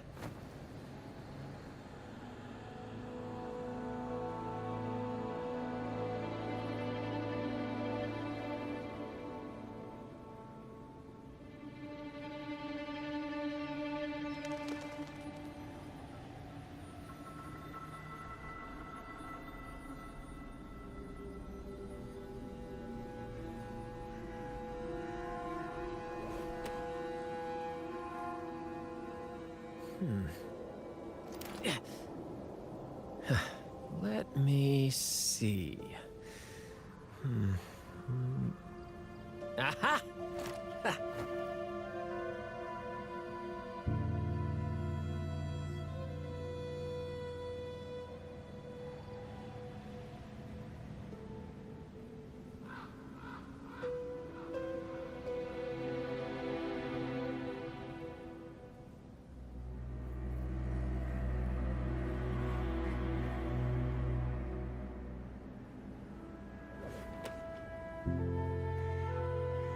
Alrighty. We Let are me see. back.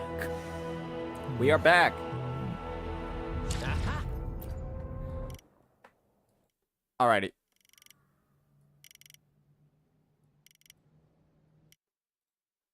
We can just do that in a second. Alright. Cool, cool, cool.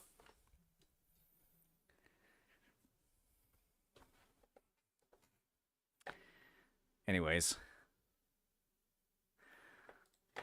Let's get going. Let me just use one of my prior vids as a framework because it has been a while. It has been a while since we've done one of these meta-analysis vids.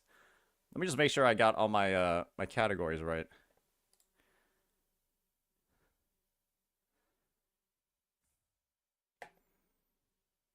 Okay. Alrighty. Let's get this one underway.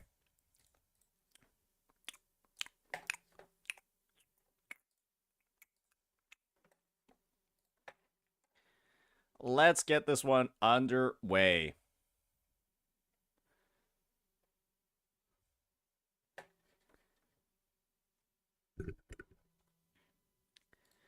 Alrighty, ladies and gentlemen, as you're probably aware, version 2.5 is about to kick off its second half banners, with of course units like Brant and Cantarella. Because I don't have Cantarella's signature, I'm currently waiting to pull that to do her meta-analysis review, and so for today, we're actually going to be focusing on Brant. And the reason why I'm talking about this unit in particular is because the framing, the meta value of this guy has risen dramatically since his release back in version 2.1 of the game. And one thing is clear. He's got a lot more team options, he's got a lot more viability, and he is, without a doubt, one of the best characters in the game. So without further ado, let's go ahead and let's get right on into whether or not you should pull him. Alright, that's going to be the intro for the sponsor. Now let's actually start going in and start breaking down his kit a little bit. Alright, so the first thing that we're going to be doing when it comes to Brant is just going through an overall breakdown of his kit in the game menu. So Brant as a whole is one of the units that has a very, very unique stat profile. He focuses a lot on having ER. And the reason for that is very, very, very simple. He has a Forte circuit where essentially he gets conversion of attack from ER. For every 1 point that he has above 150%, he gains up to 12 extra points of attack, up to 1560. The end result is that this guy has a lot of that attack. And the thing is, when it comes to Brant, he's a unit that combines damage, sustain through healing and shielding, as well as having an outro skill that directly buffs fusion damage and resonant skill damage. So he's a sub DPS, he also deals a good bit of burst damage, and he also sustains the team at the same time. He is, without a doubt, the most well-rounded jack-of-all-trades unit in the game. And it's not like he's doing all of those things in a mid-way, like a John Shin. He's doing all of those things exceptionally well. So with that, we've already talked a little bit about his conversion. We'll get on into that later. So the idea is that Brant will go ahead, and his goal throughout his rotation is to cast this ability, Returned from Ashes. That's built up through using things like his basic attack, his resonant skill, all of that, to charge up his Forte circuit. And the reason why Return from Ashes is so important is because you can just check for the motion value on here. This thing does an absolutely disgusting amount of damage.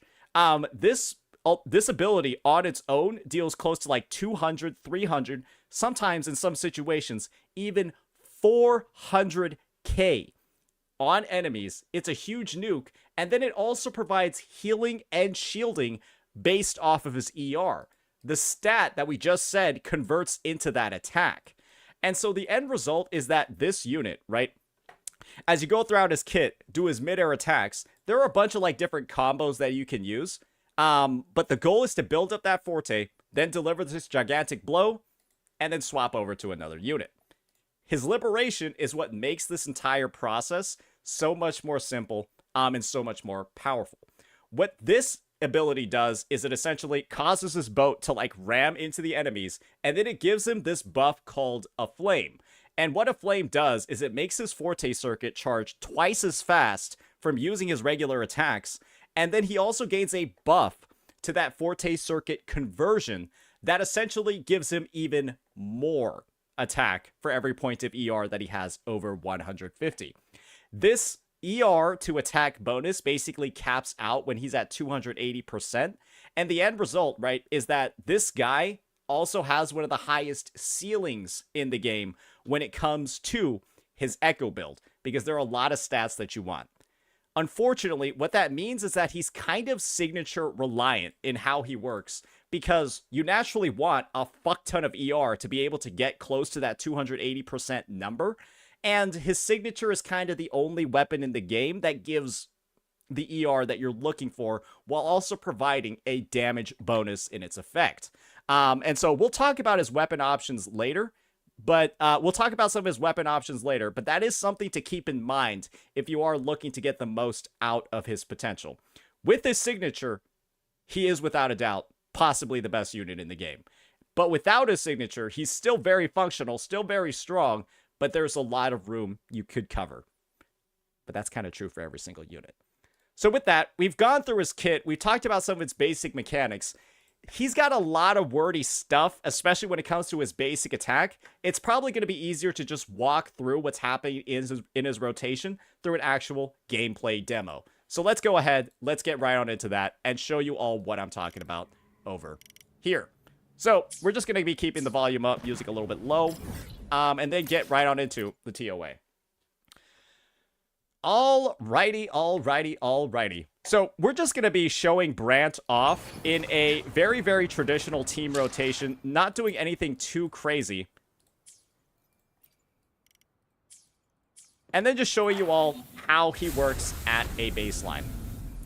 The team that we're going to be using over here is actually going to be quite simple. I'm just going to go ahead, use Brant in a bit of a hyper carry lineup, just to show you all from what he's doing, right? His baseline rotation. And you can use this in pretty much all of the teams that he's on. So let's go ahead. Let's start talking a bit about it. We'll also be showing the sample rotation when he's used in, well, his best in slot team.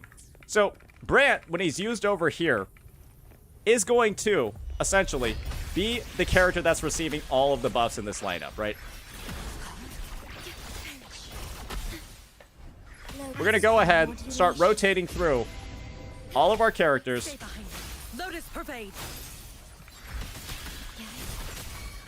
And then when Brant intro skills in, you're going to Liberation, right? And then honestly, you can just hold down your basic attack button, right? And now I have my Forte. Now my rotation is done. I'm going to go ahead, use my Echo skill, and then swap off. That is his baseline rotation that you're doing in pretty much 90% of his teams. You can alternate it a little bit when you get into like Hyper Carry or Quick Swamp, but that's kind of it. That's the character. And now you see I've got a shield on all of my teammates, which is very nice, and I was healing while I was building up that Forte circuit. And so one thing that I want to do is actually show off how his healing works over here. As Brant's Forte circuit fills up, every single fourth that it fills up is going to heal. You saw over here, I healed again. And then for this last one, right, I'm now back at full HP. And that's essentially how his healing is going to work. And then when you go ahead and then you actually use the anchor, that's when, ladies and gentlemen, you'll get your shield. And that's just how the character functions at a baseline. You can see that he's actually one of the easiest units to use in the game.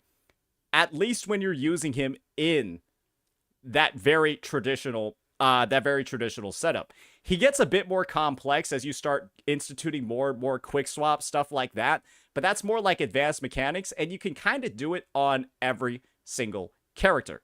So that's the gameplay demo. I know I didn't use him in like his best in slot teams, but don't worry, we're going to be talking about it a bit more when we do some walkthroughs with some of his other lineups.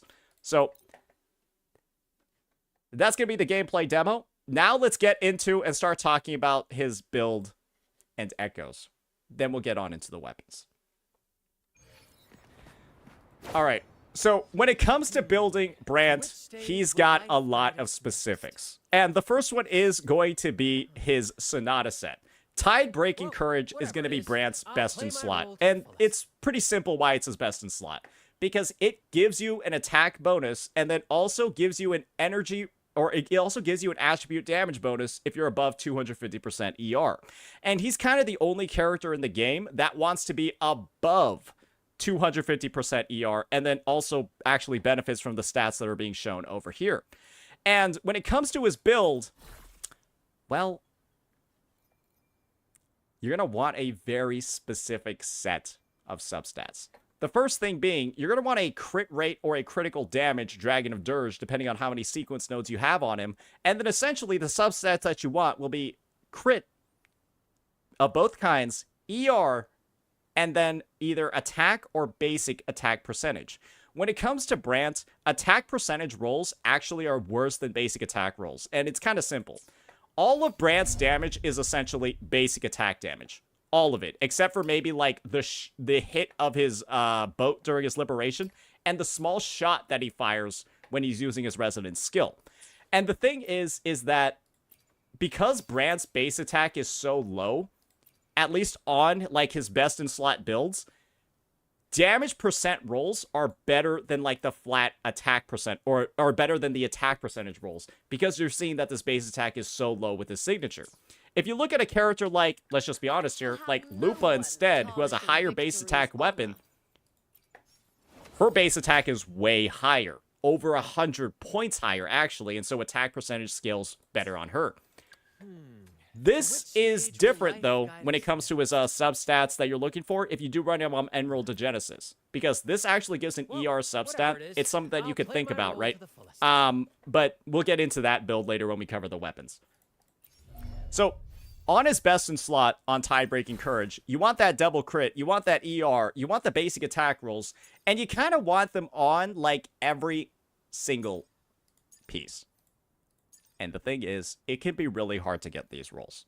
And the sacrifice that a lot of people have made, right, is like, okay, maybe we're only at like 250, 260, 270% ER, right? Instead of like a really big ER number like 285. That's entirely something that you can do, right? Just maintain good crit, but then maybe lose a couple of ER rolls. And that is not the hugest deal ever, because you're going to be losing when you don't have enough ER, right? You're going to be losing some of the attack conversion, and you're also going to be losing some of the sustain, but those are the main things. But you got to keep in mind that ER on this character is essentially just attack. And it scales a lot better than attack percentage as a substat roll. So just keep that in mind as you're going throughout the build. You can kind of make trade-offs here and there, but this character can also be considered one of the hardest to build in the game because of the fact that, well, you do want double crit ER at minimum on like most of the pieces. One thing that people have been asking about, and one thing that's really going to vary depending on the teammates that you're running him with, is your combination of 3-cost echoes. One thing that people have been kind of debating about, right, is, okay, when it comes to Brant, should I be running a fusion damage 3-cost and then an ER 3-cost, or should I be running double ER? And the answer to this question is quite simple. If you don't have Lupa, run a fusion damage 3-cost. If you do have Lupa, run double ER. The build for Brant to reach 280% ER, assuming that's your goal, is a lot easier if you run double ER 3-costs. But if you don't have Lupa, it's typically better to run fusion and then try to max out your ER that way. You can see over here I got 265 ER, but then naturally, right, I'm going to have a way bigger fusion damage bonus. I was only at 57 before. But the thing with this situation is that if you have Lupa, Lupa provides so much fusion damage through her Sonata set, which is going to get 15% to the team, and then she also has essentially a built-in 20% over here on her Liberation when there are 3 fusion characters on the team. And so, because Lupa's providing that fusion damage bonus, you don't necessarily need it on Brant's build if you're running the mono fusion team. And the end result is that the raw damage increase, or the raw attack increase, from running a fusion 3-cost, from running an ER 3-cost instead, can actually edge out in terms of the competition. But that's only with Lupa, her pack hunt, all those buffs available with you. So that's kind of like the difference between the two. Now let's start talking a little bit about the weapons, right? The weapons over here are going to make a bit of a difference. If you don't have Brant's signature, one of the best options that you're probably going to find is Emerald to Genesis, right? And this thing's going to provide way more crit, way higher base damage, but way less ER. And the thing when it comes to Brant is that his weapon only provides 8% and then it has a damage bonus. And so you can actually just go ahead, run Brant on Emerald to Genesis, and then instead of this set, because let's just be honest here, there's no way you're reaching 250% ER with EOG. There's no point in running Tie-Breaking Courage, right? Even with ER on basically every single piece. Like, you see, I can't do it. I can't reach 250. And so instead, you can just run Molten Rift, and that's why it's actually recommended on him, because Molten Rift has an Echo that, A, boosts basic attack damage, which is Brandt's main type, and then B, is very easy to activate. It's very easy to activate all the set effects that you're seeing over here with it. You simply have to use a Resonant Skill, and Brandt's is on like a 3-second cooldown. The problem with running this build is that your sustain is going to be not that good, because you'll have no ER. And the thing with Brandt is that all of his sustain scales with ER. But when you're running Molten Rift, you're not going to have that much. And so Brandt's sustain abilities are kind of... His damage isn't necessarily tied to his signature. It's his ability to perform in, like, Quick Swamp, and it's his ability to perform as a sustain that really feels a bit more tied to his signature. And so you can still get a lot of value out of him. It's just not as much, naturally, right? And he's not going to be as flexible in the role.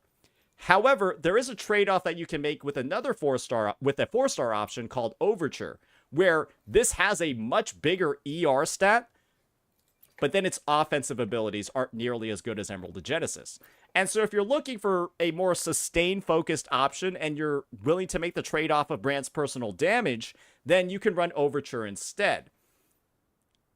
And then actually run Tie-Breaking Courage on top of it, right? Because if I go ahead and I pop in Overture over here, right? I'm clearly above the 250 ER requirement, right? I'm going to activate Tie-Breaking Courage, and I'm also going to get still a decent amount of attack conversion. And so that's something that players can do. And it's something that you should think about as well, but you have multiple options, right? You have multiple options for how it works. EOG for the more offensive one, Overture for the more sustained focused, and then you get a signature if you want to be able to do both at the same time. And so it kind of is what it is. But the thing is, if you're playing him as a main DPS with like Emerald of Genesis, right, and on Molten Rift, chances are you're already going to have a sustain on the team like a Shorekeeper. And so him not having as much of his shielding or his healing as he goes throughout his rotation shouldn't actually be that much of an issue if you're, well, already having a healer on your team. So that's just something to think about over there.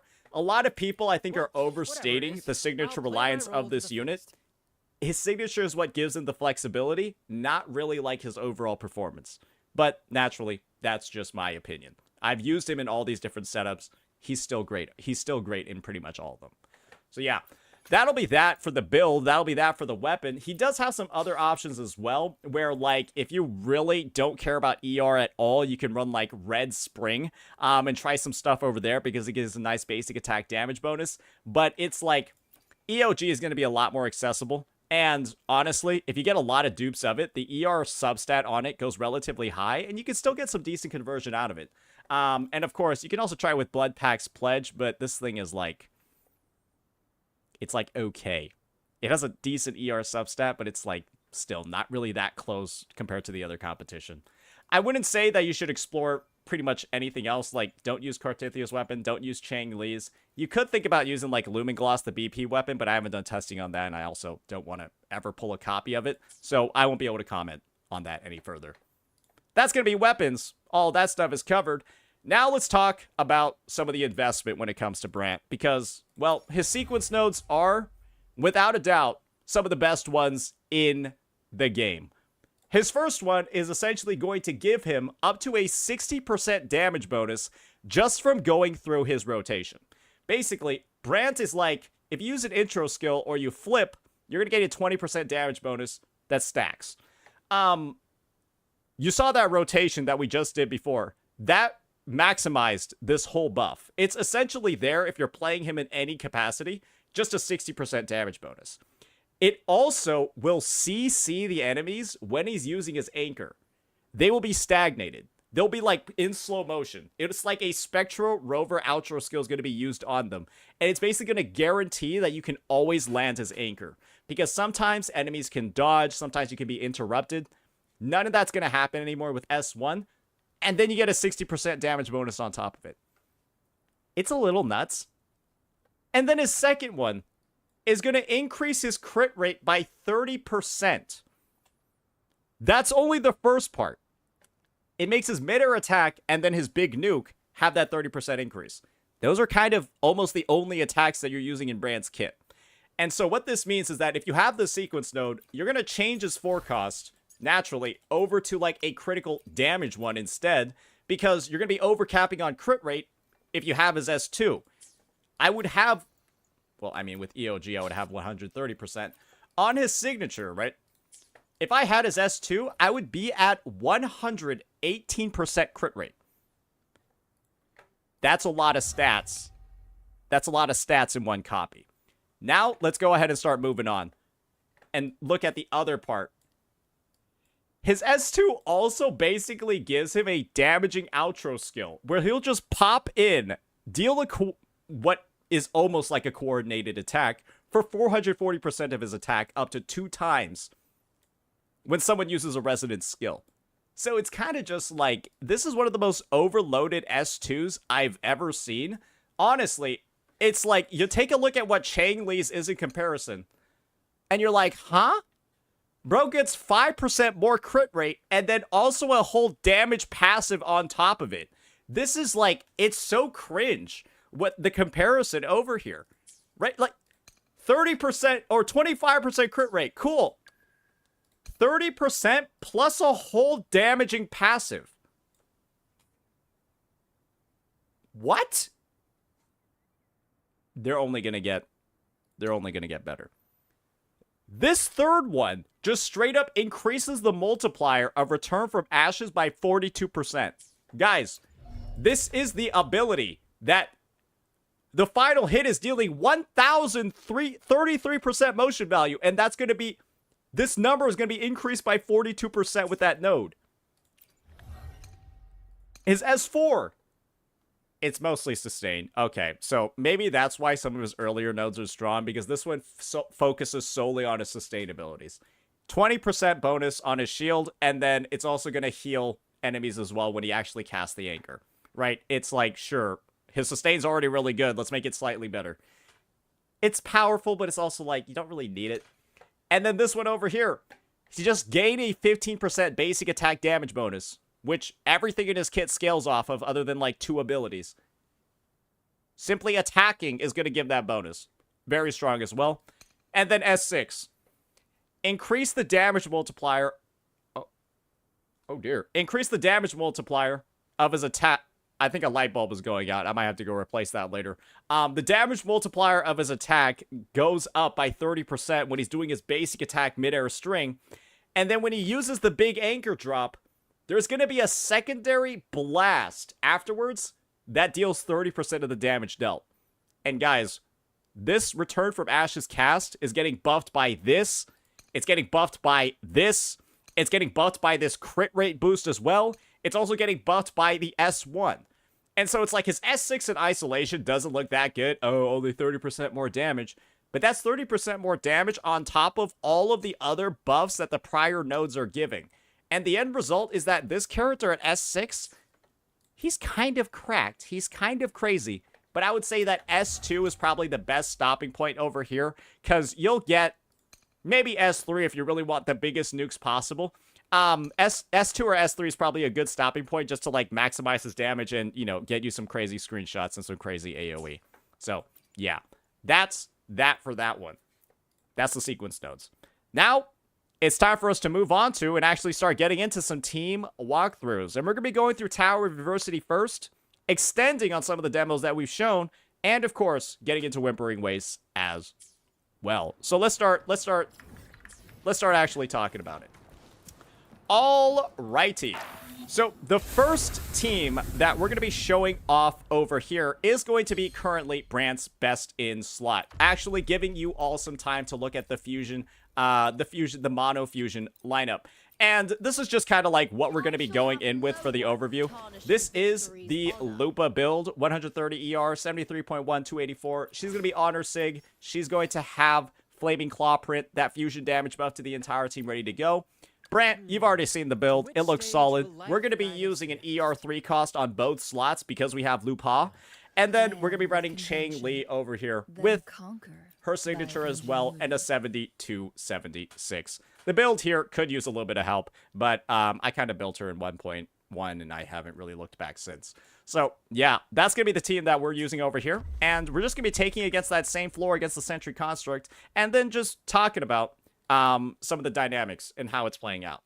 So, by having all three of these individuals together on a team, you basically unlock a bunch of fusion buffs, a lot of fusion resistance ignore, and the end result is, well, Lupa and Brant are the anchors of this lineup.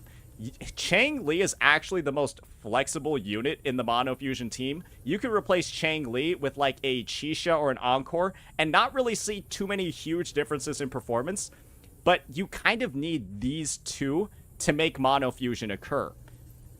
Chang Li is kind of the most unnecessary part of the team then. I would say if you have Lupa, Brant is very close to a must pull if you have Lupa on your account. And let's just demonstrate why.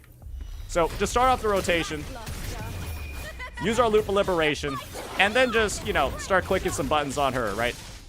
So that we can get...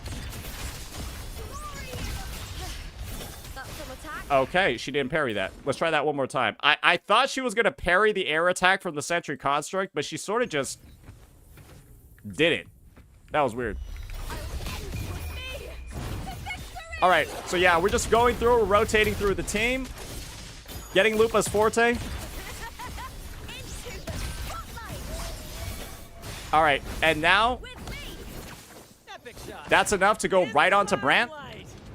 And then just do the same exact rotation that we were talking about before, ladies and gentlemen. And then we're going to anchor, go in, hit that nasty 300k. And then we're just going to do a very simple rotation on Chang Li. Build up 4 stacks and use that. And then go back to Lupa. And that's essentially the team rotation, right? You just keep doing that like over and over. And this is a very simple way to play this team, right? You can take it to the next level by doing some crazy quick swap stuff. And we might demonstrate a little bit of that, but I haven't done too much practice of that in this team. Because of all the buffs that Lupa is providing, and the fact that these kind of just like, these guys just like outro skill into each other, I haven't found much of a reason to actually quick swap in this team because of how strong it performs without using any of the mechanics at all. But with that in mind, let's just go ahead and demonstrate maybe some of the stuff that you can do in quick swap. Just know that my rotations will probably look like dog ass, but we'll just give it a try anyways. Again, like I said, this is just a short demonstration. Don't read too much into what I'm doing, okay? Otherwise, I will ban you. All right. Commentary will be low. This is more just like a demo. Climax of the show. Be reduced to cinders.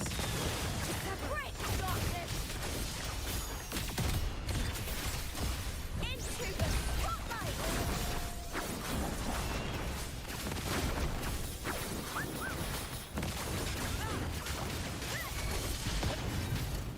With me. At the helm. Together we Different roles. In the limelight. Yeah, you'll notice that if you do quick swap wrong, your clear times might actually be worse than, Epic shot. mind's eye. Beckon your clear times could actually be worse than, what you're intending, right? take full. Yeah, outro buffs are not really a thing here. You basically have to make sure that you're, like, playing well enough to the point where you can negate the fact that you're not actually using your outro skill buffs. And that can be a very hard balance to actually strike in these teams. Because, well, it's just... Climax of the show. It can be hard sometimes, right? To make sure that you're pressing all this stuff properly. And you're gonna notice, right? My clear time actually took longer over here because I have so little practice actually doing it. But you can get to a point where your rotations are like so crisp, your swaps are like so smooth that, well, you actually do better than just the regular the regular rotations that you saw before at the start. But that's just something you can think about as you play the team more and more. Like I said, this is like the first time I played Quick Swap on this team in like a couple of months. So naturally, I'm a little bit rusty and pretty dog shit at it. So yeah, that's that for this team. Now let's talk a little bit more about Brandt's flexibility when he's specifically being used in a hyper carry lineup. I showed all of you a very simple rotation for Brandt in that team. You can actually do a lot more and do some kind of crazy stuff. Sanhwa's going to be on the worst build imaginable for this overview because I just want to like demonstrate for you all just how strong he is in hyper carry. So let's take a look at this. We're going to be running it with Shorekeeper and of course the same Brandt build that we were using before. The only adjustment that we're going to make is to make this build better for a non-Lupa team by going ahead and putting on that fusion damage piece instead. Whatever it is. So let's go ahead, let's get right on into it, and show you all like the upgraded version of how to play hyper carry with Brandt. Alright, so on Brandt, you actually want to start off with your resonant skill over here. Worry not. I'm going to get this parry. Astral Then I'm going to go modulation. over onto my Yeah, loading. Sanhwa. Stay behind me. Like frigid death. Use her cancel, right? And then I'm actually going to be on Brandt over here. Do a bit of a mini rotation on him so that I can actually do this thing called double anchor, Of the show. where I intro skilled in with like 75% of my forte circuit. Finale. So I was actually able to anchor twice in one Sanhwa outro skill. You see that? And now I can just go ahead, end the rotation over with Shorekeeper. Loaded in war with time. You can also do a different rotation where you just intro skill in on Brandt using Shorekeeper's intro Cycle of like frigid death. and do it that way, right? And then just have a little fun on the other units, right? At the helm. Listen carefully. Oh gosh, she's stunning me. Limelight.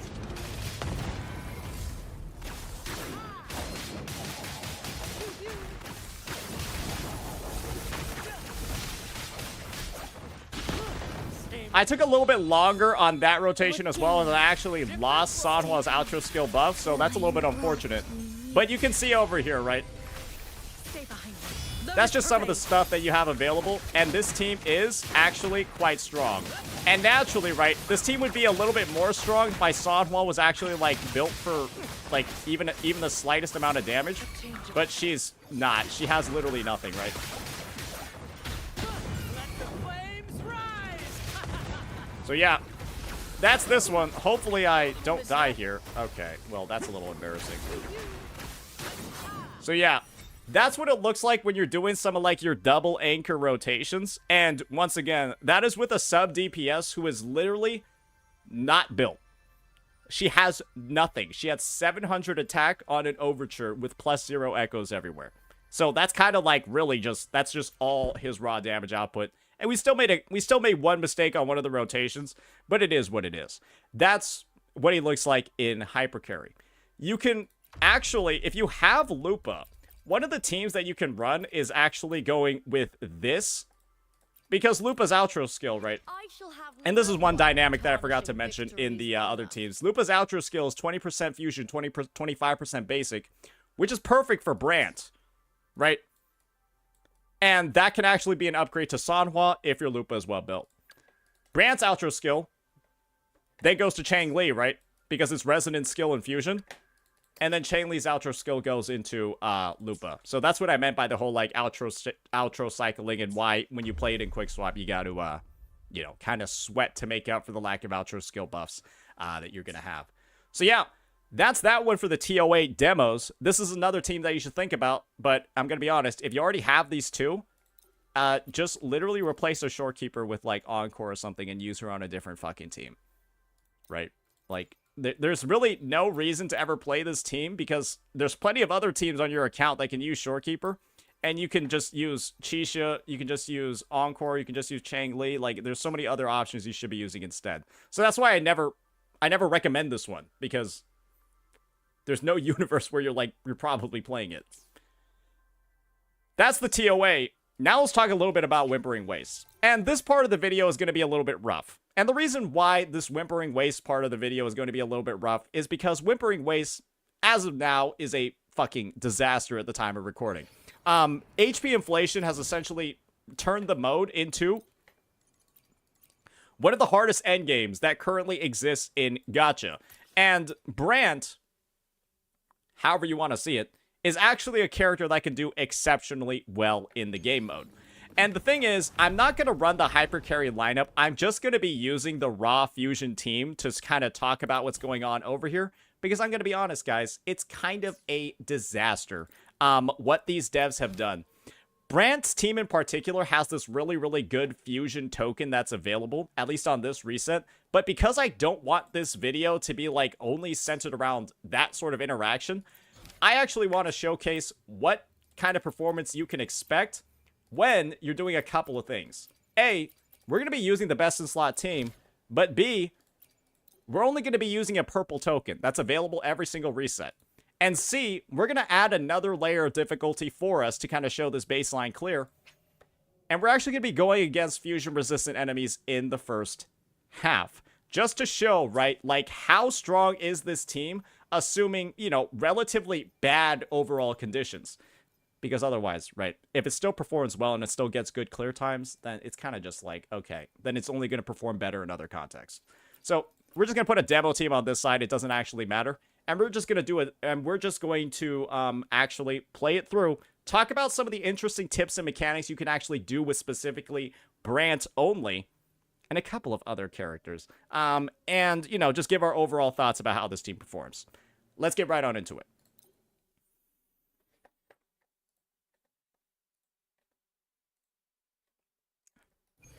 All right, so the thing is, Wuwa is a little bit tricky because one of the things about Wuwa is that it has a side where you start off at full concerto, like you see over here, and no energy.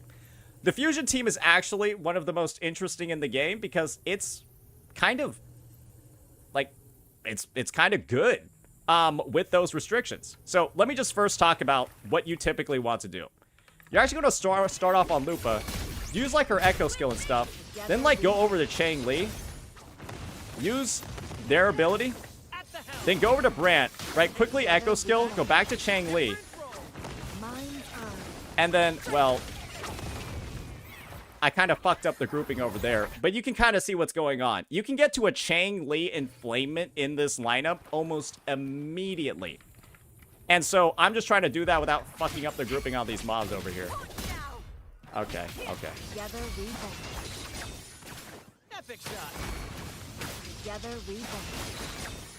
Oh, I kind of messed up. Anyways, let's try that one more time. Yeah, I ate one of my true sight stacks on Chang Li over there. I need to be a little bit more careful with that one.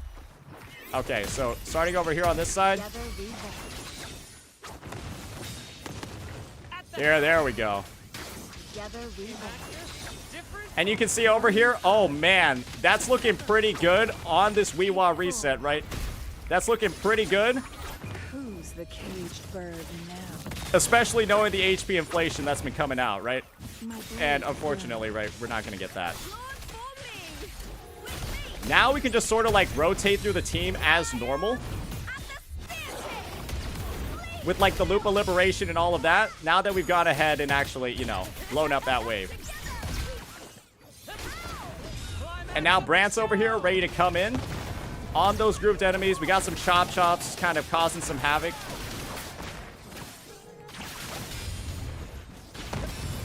Same actor, different role. Together we bond. And you can see, right? Brant is so strong in this team that even against fusion-resistant enemies, we were able to use the anchor to one-shot the waves. We literally one-shot fusion-resistant 3 costs because of how much damage Brant does. Take 4. And now Lupa's in here. She uses her enhanced intro to finish off the enemies. And remember, this is all with a like purple token that we sort of, Let the flames rise. yeah, this is all with like a purple token, right? And I don't know if it's, like, intentional or not by Kuro Games, but Brant only seems to be taking the field when the Chop Chops are here, right? And the unfortunate part is, well, we're kind of in, like, an AoE split situation. Weren't able to finish off all the mobs, and now we're kind of gonna waste a little bit of damage over here, but it is what it is, right?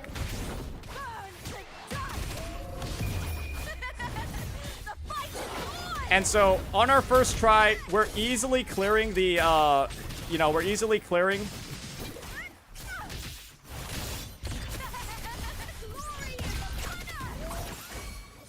the 2.3k mark that we're looking for. And maybe this will be an opportunity to actually, like, show one of the mechanics that Brant can do. So, if you actually do this, you can kill multiple waves at once with a single Brant anchor, right? You can see some of them survived, unfortunately. But that's just, like, one of the very cool things you can actually end up doing when you press tab in the middle of your clear. So, you can call it bug abuse, but, yeah, we got a 2.8k with the purple token against fusion-resistant enemies. Which is pretty good. Yeah, getting that twice is going to give you a 5.6k. So, this is one of the few teams in Whimpering Wastes that is able to get a passable score.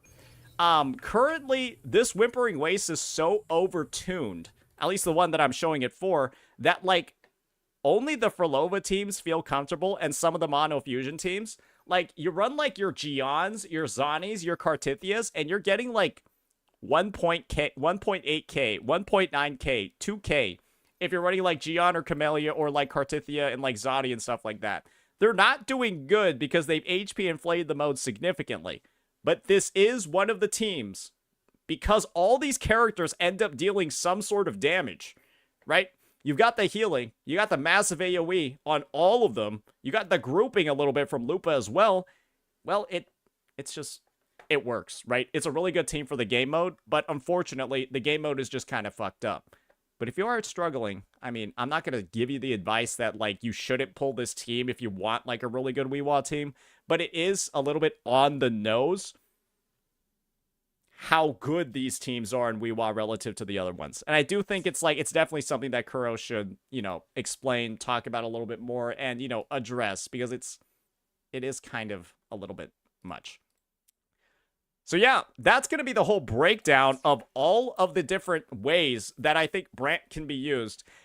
Now let's give an overall review. Brant is... Oh, I'll wait until the loading screen is out. Let's give an overall review. Brant is, without a doubt, my pick for the best character in the game.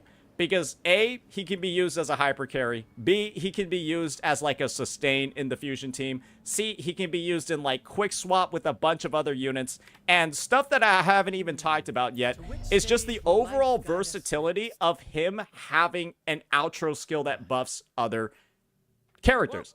You can use him with a Carlotta.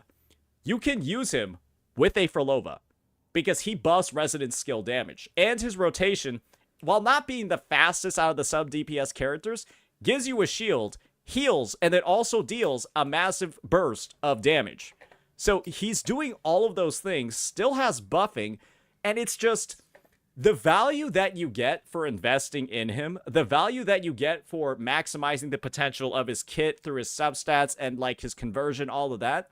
You get so much more value out of him pulling his signature, doing all of that, building him, than almost any other character in the game. The only character that I think compares is Shorekeeper. But the thing is, Brant is oftentimes a replacement for Shorekeeper in a lot of teams.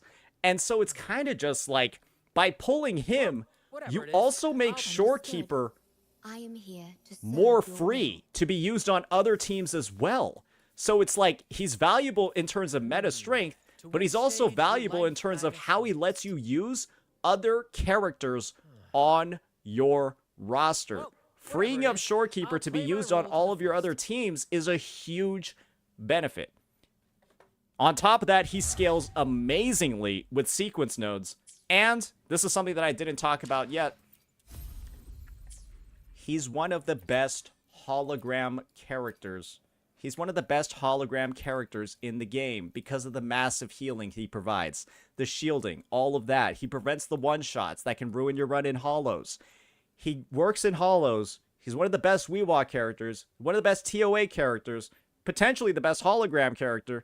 It's just, yeah, unless you're running against Dragon of Dirge or Inferno Rider, you can use this guy against everybody. And the thing is, it's just, that's a lot of value.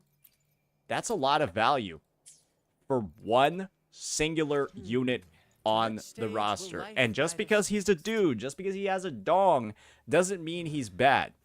I actually 100% think he might be the most valuable pull in the game because of what he enables. Mono Fusion can't exist without him. Shorekeeper's going to be overworked I am here to without him. Chang Li kind of feels like doo-doo, at least nowadays, without him. And Lupa is unplayable in Mono Fusion without him. He is the anchor of many, many, many team comps and on many accounts. And I think that, to be honest, pulling him in his SIG is one of the best investments that any account can make for the future. And let's also think about it this way, guys. Galbrena has blue fire. We saw that in the story trailer. How much do you think the value of Lupa and Brant might grow in the future in Mono Fusion? Because he's the only sustain you can use in Mono Fusion. He's the only one you can use. Who knows? Maybe there'll be some synergy there. But yeah, he already has amazing lineups right now. He already leads some of the best teams in the game. And I gotta say, if you have Lupa, if you're thinking about pulling Lupa, you want this guy. So yeah, that'll be that, ladies and gentlemen. Let me know what you all thought about this breakdown, this overview. Once again, like I said, these are the banners that will be coming up later on in 2.5. And we will be covering Cantarella and going over her meta-analysis later on once we pulled her signature, because we don't have it yet. So yeah, that'll be that. Peace out. Okay, Brant meta-analysis. There we go. So, like I said, this is the best character in the game. And if you don't believe that,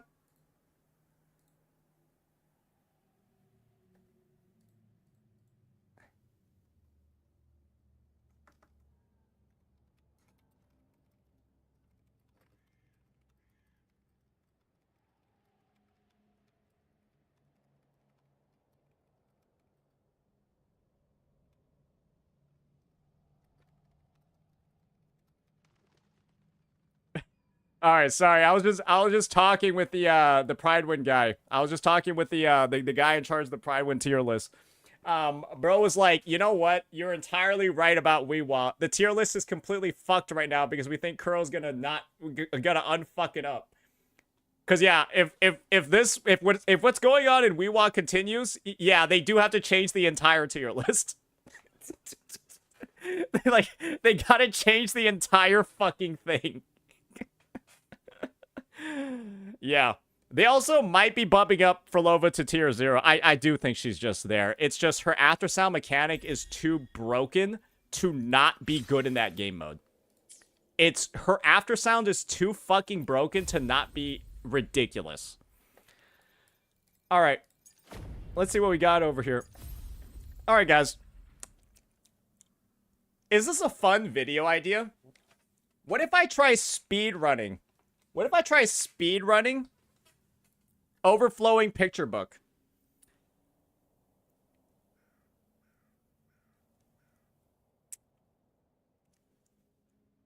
First try everything.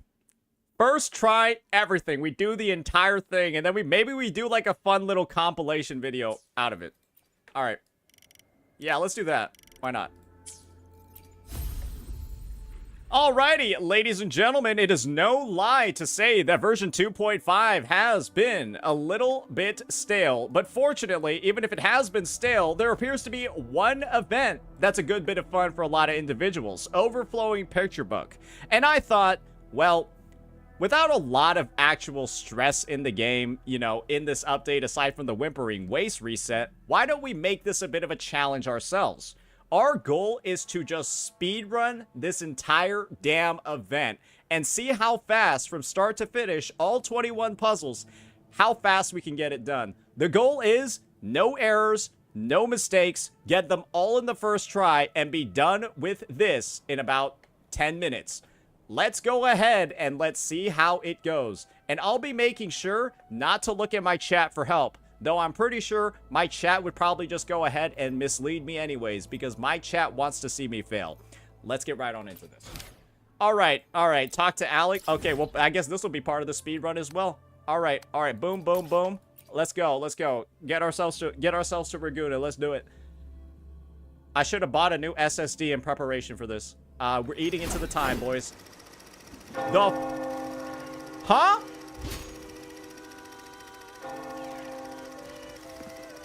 Okay. What am I hearing in the background? Okay, speedrun tactics. Gotta skip the dialogue. Okay. We've got quite a bit for us to get through today. We got quite a bit. Holy moly. Let's get started. Stars and Moon. All right, easy, normal, difficult. Let's do it. Easy. All right, so...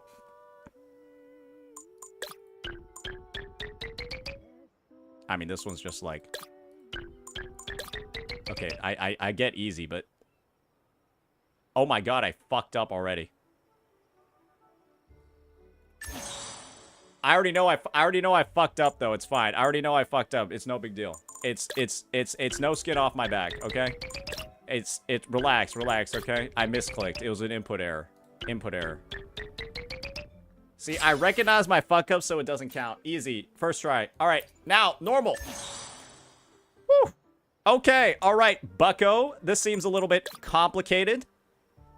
Ah, shit.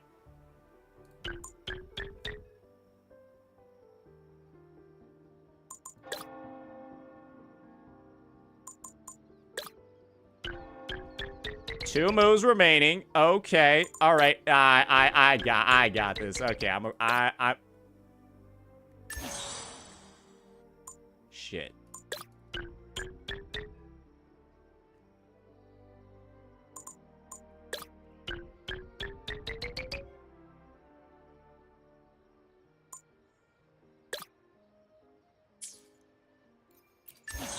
That was a bug.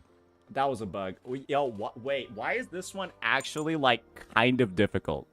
Because, like, you got, like, the green in the corner over here. Is this initial move to color everything yellow? Is this a massive fucking L that I'm doing over here? Is starting from the middle a problem?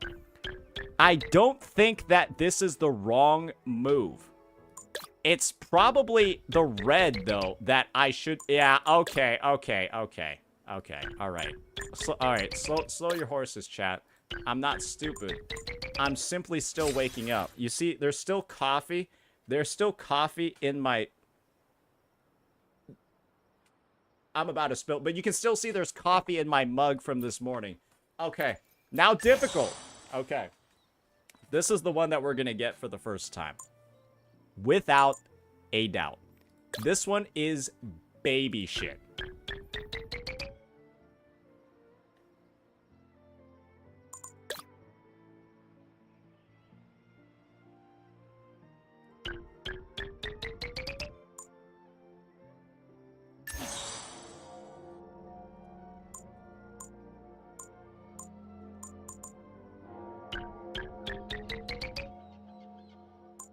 Baby shit.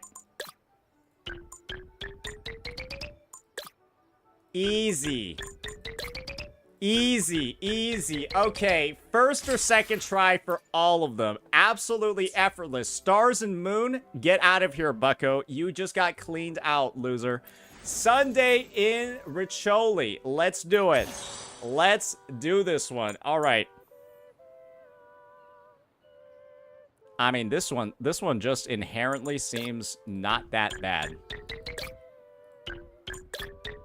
Right? Like, that's just it. That looked like a butt plug. Anyways, next one. Normal. All right, so first things first. I mean, this one, it's got to be yellow over here, right? Maybe I should take some time to actually analyze these first before making a move, because that's definitely not the right one. Yeah, I should probably do that. I should probably do that first. All right, what happens if I do red here?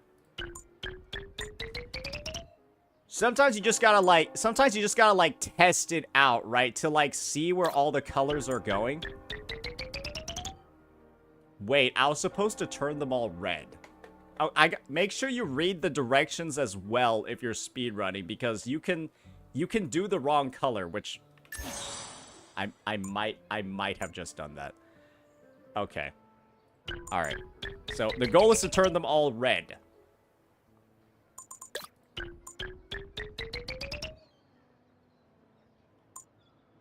Okay, wait. This is like...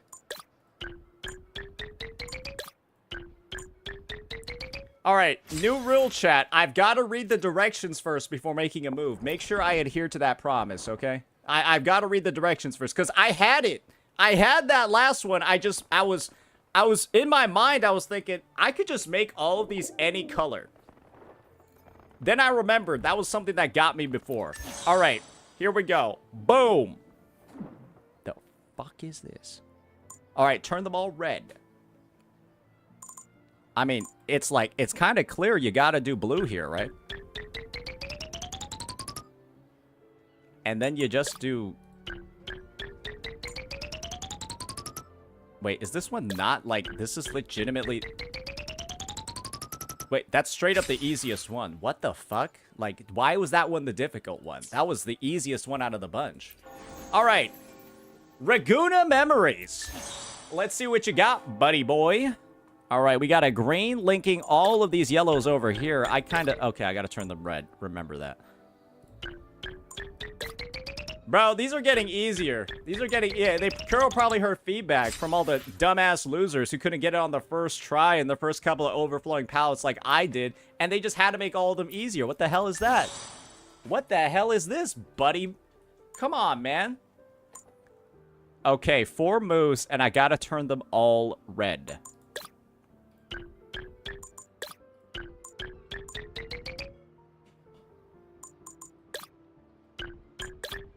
Okay. I mean, that's just that, right? Ooh, bit of a warm-up. Like I said, I just need to warm up. It's been a while since I've done these. Come on. Y'all act like I'm stupid.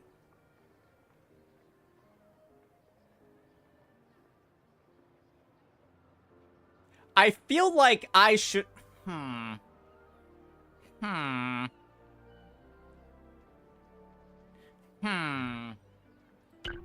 I'm doing some testing right now. This block over here is really throwing off my game, brother. It's really throwing off my game, but maybe it's not that bad.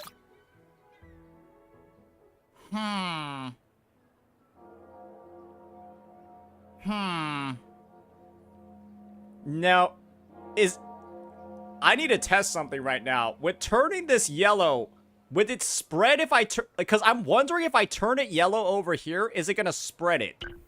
Past. No, it doesn't. Okay. That is... It gets blocked off. It will get blocked off by its own. Gotcha. Okay. Now I think I know what to do. Alright. Now I know what to do. Alright.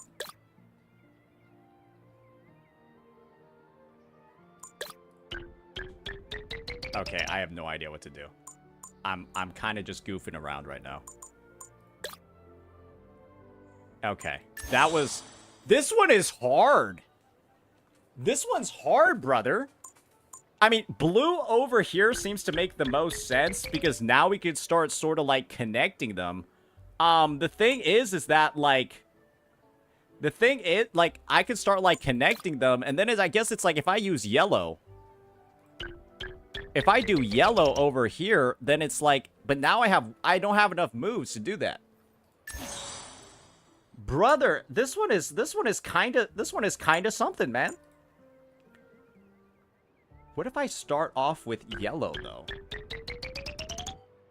Does that do... Oh, that just looks like... That looks like a fucking mess. Nah, that ain't it. I'm legally colorblind and I first timed all of these. Oh, okay. Okay, dear diary. Alright, liar. Ah, man, this really... And you go green. Nah, 2 moves is not gonna get this one. What a conundrum. What a conundrum. Oh, man. Oh, dear, that's a bug. Wait, I gotta reset. That's a bug. That's not supposed to pop up that early. Wait, didn't we do this one? Oh, no. We didn't. Oh, no, this is the one that we're stuck on. Okay. All right. So we're just gonna deal with that bug real fast. Make sure that configuration don't pop up no more. Yeah, no, this one's supposed to be 5 moves for sure. No, this one's supposed to be 5 moves. This is some... Okay, you know what? That move that I'm doing at the start, I don't think that's the one. It might seem like it's the one. I don't think it's the one. What if I do green at the start? And then I do a little bit of...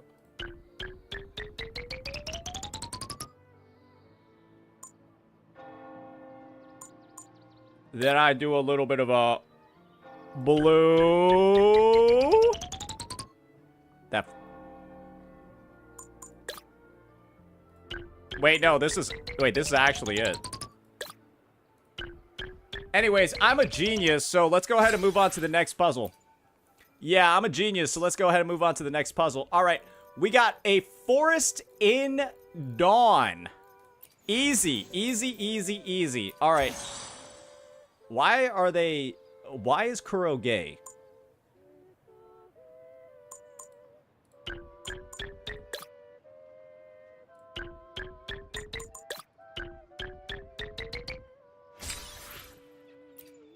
That's it? Okay, all right. Clearly,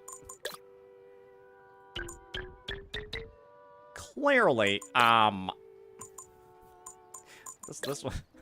Okay, all right. The difference in difficulty of these really calls into question, like, who is designing some of these?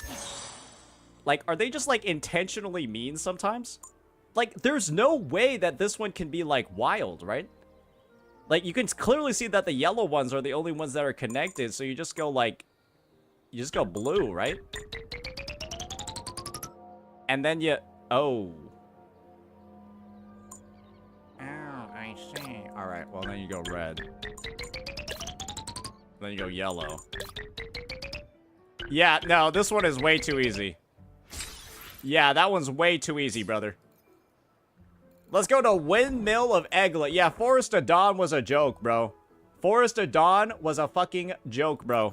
Let's go. Windmill of Eglet. Let's do this, ladies and... Oh, fucking Christ. What the hell even is this? All right, red. I gotta turn them green. Why you sound like that? All right, blue. Easy. Easy, brother.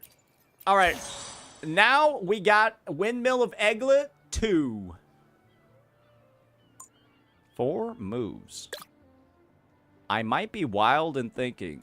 I kind of want to do this, and then do this, and then just do this, and then...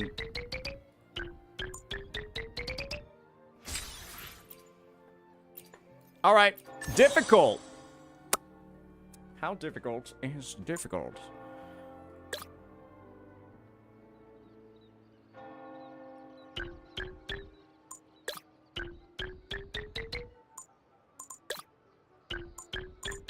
Clearly difficult is really easy. Yeah, kind of speed ran those two. Didn't I? Oh, we only got 6 left. Oh, we only got 6 left. It hasn't even been like, it's only been like 10 minutes. All right. Okay, what is this? Fucking Mario Party? Alright, I gotta turn them all blue.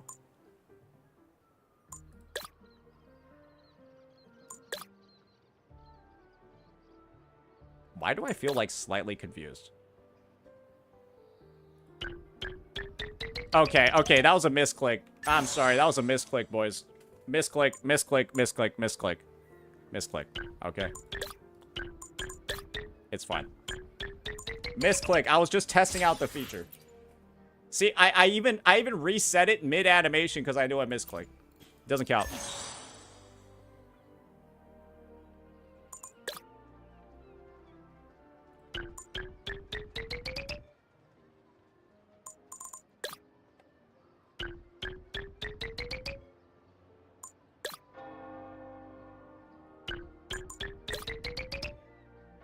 Easy. Difficult.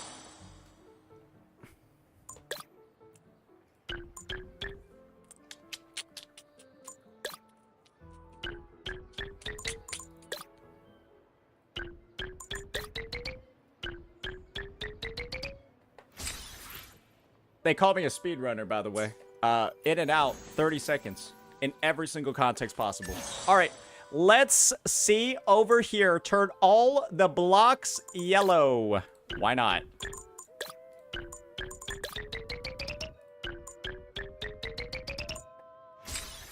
Boom! Normal. That's gotta be green.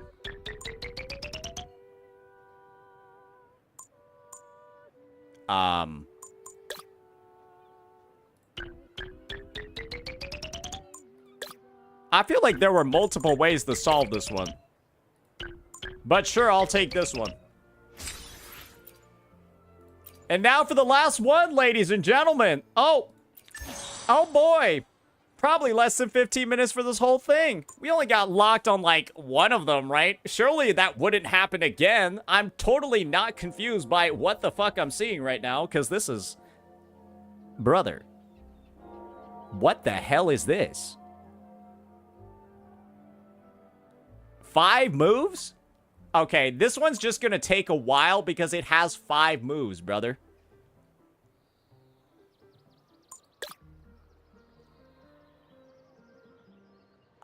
Like, I'm literally tempted to... Oh my lord.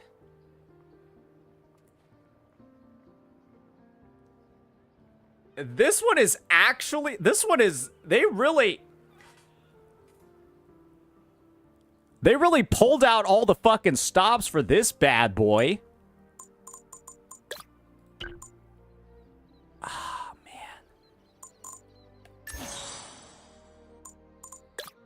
This one's rough, bro. This one is rough because I feel like I know for certain something in the middle over here needs to be what like gets but it's man. It's definitely not. That one is a fucking debate for sure. Yo, I'm not gonna lie, this is almost illegal.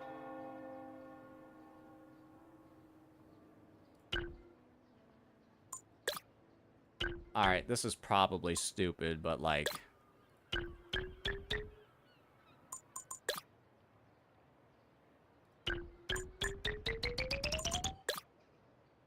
oh, it's just that easy, I guess.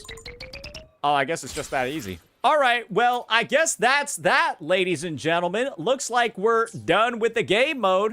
It looks like all of the overflow and picture book is done, and that's just what it looks like when a professional does it.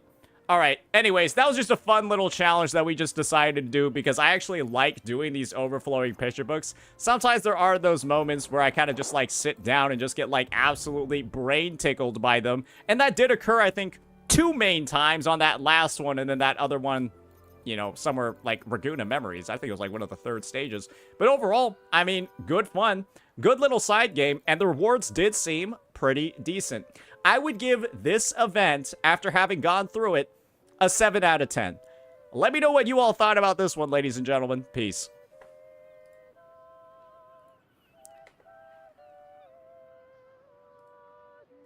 How many non-believers did I have? You thought I was gonna take more than 30 minutes on this? You guys thought that I was gonna take more than 30 minutes on this? Yeah, that's more of a testament to your guys' intelligence compared to mine. I'm gonna be real with you here. I'm not gonna lie. That's embarrassing. 52% of y'all should be embarrassed. I'm not even upset. I'm not even upset that there were 50 people who thought that I was that stupid. It's just I didn't know that many people were that stupid. Huh? What in God's name? Huh? Good God, chat. Hey, say goodbye to your points then, bums. Deserved. Deserved. I hope you stalled for YouTube. That's the thing as well, guys. That was a YouTube video. That was a YouTube video. And so how good of a YouTube video is it going to be if I literally get everything in one go and the video is 7 minutes long? Y'all didn't think about that, did y'all? Dummies.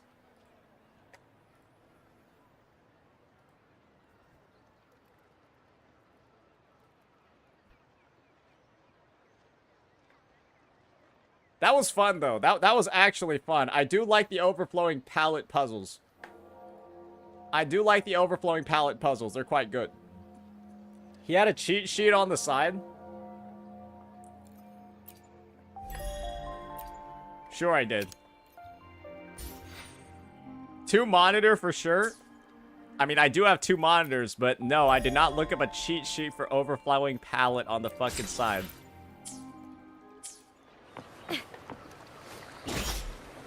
Do the ZZZ events? Hell no. I'd rather do overflowing palette for 10 hours than play a single one of ZZZ's fucking robot events, bro. I like got in, I started controlling that robot. It attacks 1 time every 2 seconds. What? It's like I'm playing a boss in PGR, bro.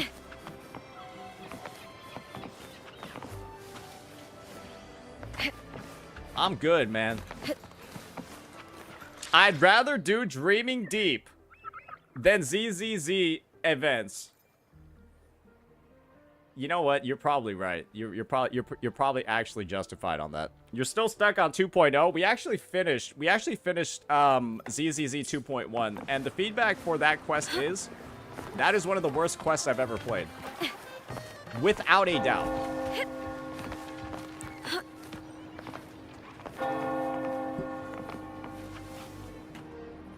Do Memory of Chaos? I can't do it. I don't have the new characters, so I will not be able to do MOC. I don't think there's a point. The ZZZ mech event suck, though? Don't worry, you'll still have ZZZ players telling you it was the best thing ever. You'll still have ZZZ players telling you the mech event was actually really good. Yes. Yes, give me another 2-hour event where I don't use my characters, and all I use is this slow piece of shit. Like, are you guys for fucking real, man? Such a joke. Such a joke.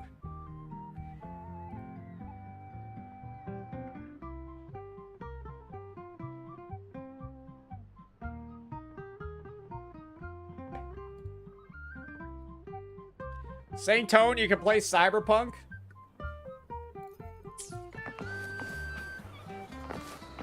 I don't feel like it, bro. I already finished Cyberpunk. My save file for Cyberpunk is still on Nocturne P31 or whatever the fucking quest is called. I'll just leave it there, man. I'll just leave it there, man. You know what? I'm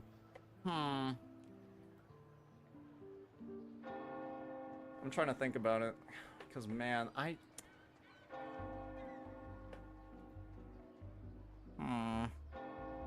Why does he say variety too?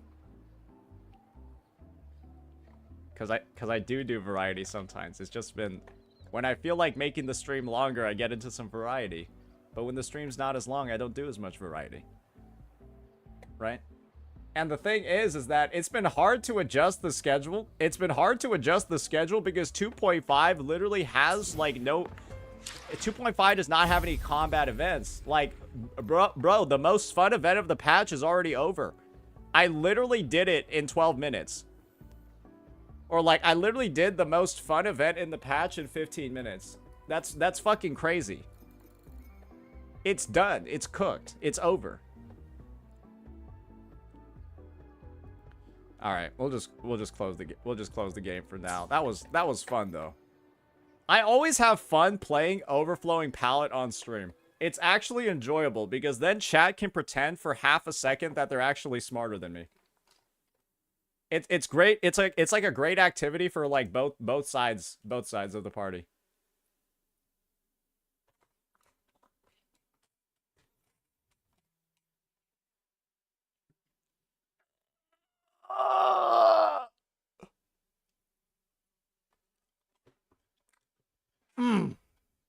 Backseating the puzzle is why people love watching it. I know, they do. It's like their favorite fucking thing ever.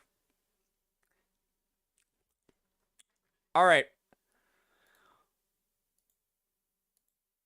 We actually... I didn't even realize, but we actually did have some good videos queued up. I have been suggested this video like 40 times.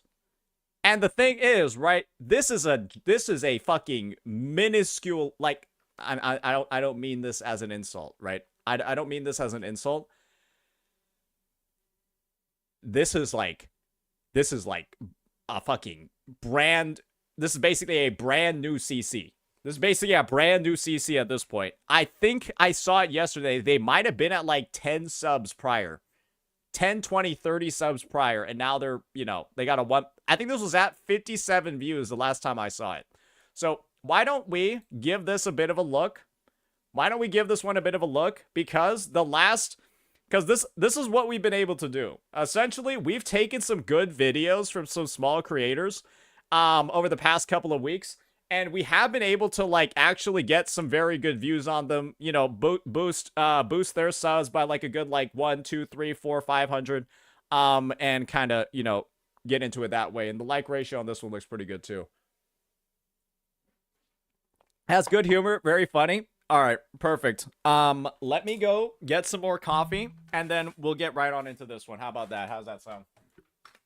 Cool.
All right, just in time for coffee number 2.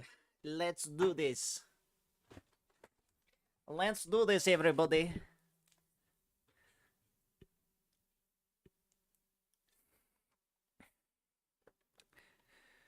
Alrighty, ladies and gentlemen, I have been recommended this video a ton because myself and actually many other gacha creators are actually featured in it. It's by Miss Zikora Saint, and apparently she's a very, very, very new creator. And this is, I think, one of her first videos ever. And one thing that we oftentimes do when it comes to smaller creators is we like to give them a little bit of time in the sun when their content is really good. And that's what people have been telling me about this one. So why don't we go ahead and get right on into it? Take it away. If you're in the gacha space and you're looking for a drama-free gacha CC like I am, then look no further than this video, because I'm here to tell you that, there is no such thing as a drama-free content creator. And if you believe that there are, you're delusional. I've been looking far and wide. She ain't wrong. She ain't wrong. Even creators that we're talking about, how they're all no drama. They don't do anything bad at all. They even advertise it on their channel page. They end up being the ones that create some of the most. And this is the thing, right? This is the thing. We only got to look at one example, ladies and gentlemen. Y'all remember her? Y'all remember her? No drama. No drama. Yeah, we all remember how that one turned out. So, yeah. For a gacha CC who doesn't dive into drama, but there aren't any, except a few. I'm lying. So what we're going to be doing today is taking a quick, super quick look into the popular mainstream gacha CCs that both you and I know, and look at the good, the bad, and the downright ugly. Looks like Tecto might have to give this a watch as well. Looks like some shit has been talked. Oh boy, I'm kind of ready to go. I think I'll speed it up like to 1.25. We'll see how it goes. It's kind of a long video. And what's your favorite out of those few say about you? I'm only gonna be covering the more popular ones right now, like the Okay, never mind. She talks too fast. ones that you genuinely, like, you literally have to know if you're in the gacha space. So if you want a part 2, then you know what to do. Also, please note, I do have a really strong... And sorry for the flickering that's happening in the background. My house isn't haunted. I need to replace a light bulb. That will happen later. Wuwa bias ever since I quit being an ex-Hoyo shill from 2020 to 2023. Starting off hot with... Okay, so there's a Wuwa bias in this vid. I'm very excited. I should be painted in the most positive light possible. My favorite. He isn't really a gacha CC per se, but he does dabble in Wuwa a little bit. Marco Meatball. Marco is probably one of the best non-focused Wuwa players, simply because, as far as I know, The music fetishist? he isn't discussed or, surrounded himself in drama and controversy. Marco is more on the story, See, this is cool because it's almost like the exploration and the gameplay side. Like, he doesn't dabble in any drama. Well, it's probably because he isn't a gacha CC, but he does play it on his channel. I thought it's really incredible that here's this character that's just like a very innocent child, and the comet strikes or the asteroid strikes, and there she is, and she awakens, right? Her abilities awaken, and even just the indescribable pain of seeing that spider lily just pop out of her eye, Just hear the sophisticated way that he talks. Like, oh, he's serious. What a lot of these content creators like to do is... Okay, come on. That's like, come on. We all know that everybody can do a little bit of that. We all know that everyone's capable of a little bit of that analytical perspective. Put your goggles on for a second. Well, in this one exact moment where Frolova appeared to be dying from Rover's sword, it actually turns out that the jewel that she was pointing at was moved at the last moment, and the sword pierced her. It's just, different strokes for different folks, right? Different strokes for different folks, different audiences, right? It's just because you don't hear everyone else doing that doesn't mean they don't give a shit about the story. Okay? That and let's be a little bit real here about Marco with some drama, guys. Hey. I got into a little bit of shit for saying this, but I did say Marco's like a little dramatic, right? I said he's a little dramatic after he said he was gonna quit the game if Ferlova had like too much of a redemption arc, right? So it's like, he's a theater kid. He did opera. Naturally, he's gonna have a little bit of drama like built into his personality. It's like the way he does stuff. Base their content off of drama, clickbait, you know, hot takes. Okay, why are those all my thumbnails? Can you show somebody else's? Is base their content off of drama, clickbait, you know. Those are literally all my thumbnails. Can you what? There's like 5 other people in the thumbnail. There's like 4 other people in the there's like 3 other people in the thumbnail. Come on. Oh, come on. Hot takes, bad hot takes, and that often favoring sensationalism over informative content. And it is annoying. All you're trying to do is see if Cartathea can beat Rova.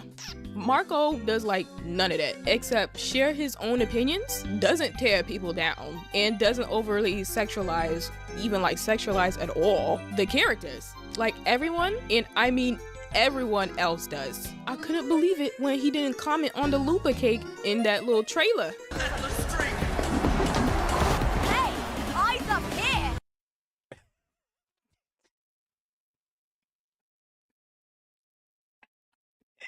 Bro's locked in.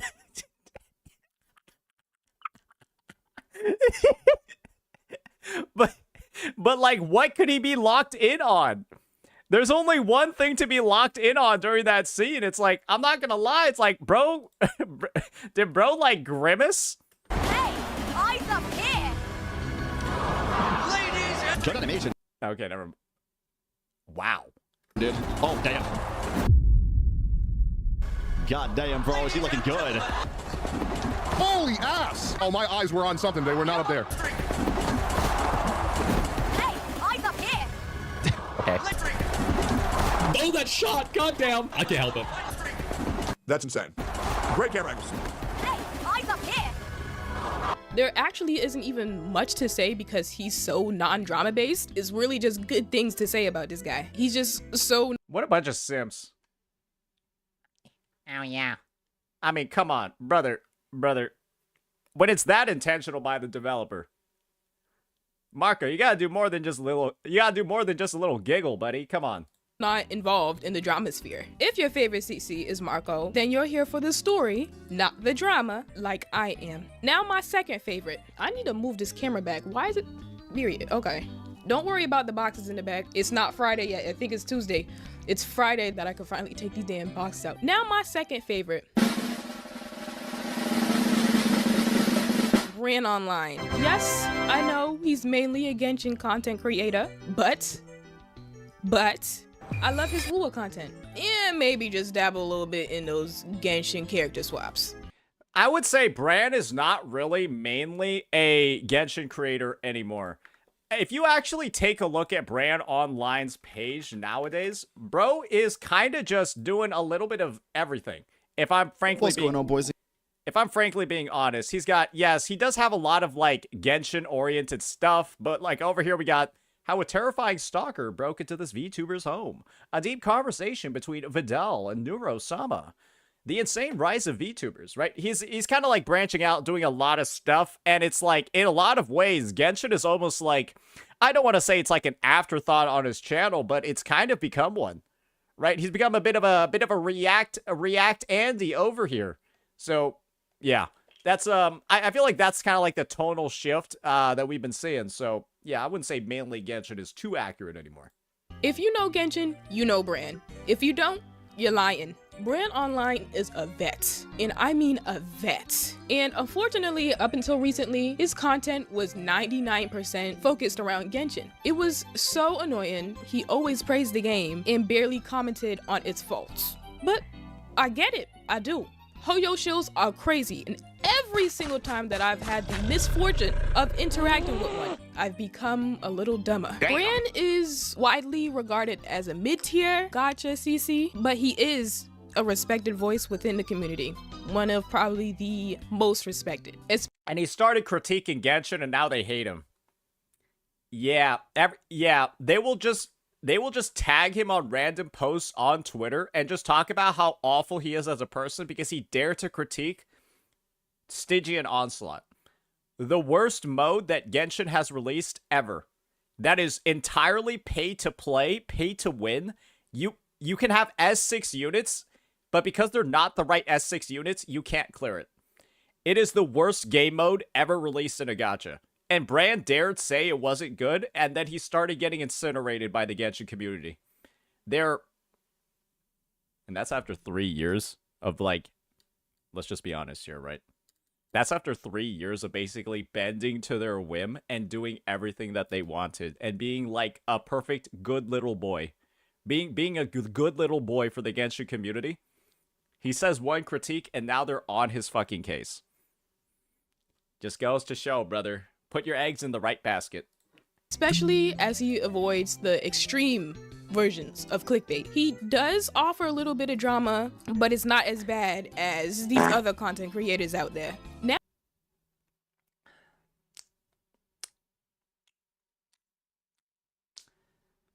who said this was a good video? I think this video sucks.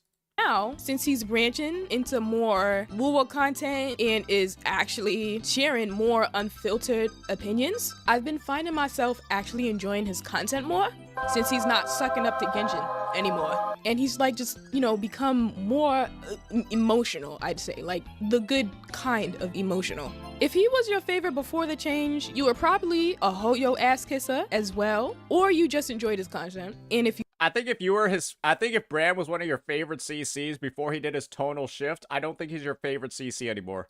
You like him now, like I do. That's my You're take. More on the mature, opinionated side, because when he gives his honest opinions, they're actually very insightful. Now, my third favorite, and I know I'm gonna get a lot of flack for this, and he isn't even considered a gacha content creator, but Nicholas Light. Damn. So, if she's talking about her favorites over here, as you get further down the video, does she just start talking about people that she fucking hates? Because I'm assuming that the further you go down the list, the less this person likes them. Look, Lee, look. And so me being mentioned later in the video is actually not good. I got baited by my chat again, didn't I? Because he's funny, alright? Nicholas, like TV, damn, I really need some water, is a creator primarily known for his reaction style videos, reacting to anime. Oh, I just want a razor, bro. Just shave her whole fucking head off. Yeah, her head, not even her hair, her head. Gacha trailers. Holy yo, look at that, bro. That's about yo. And the occasional Wuthering Waves dabble. Oh, shut your mouth.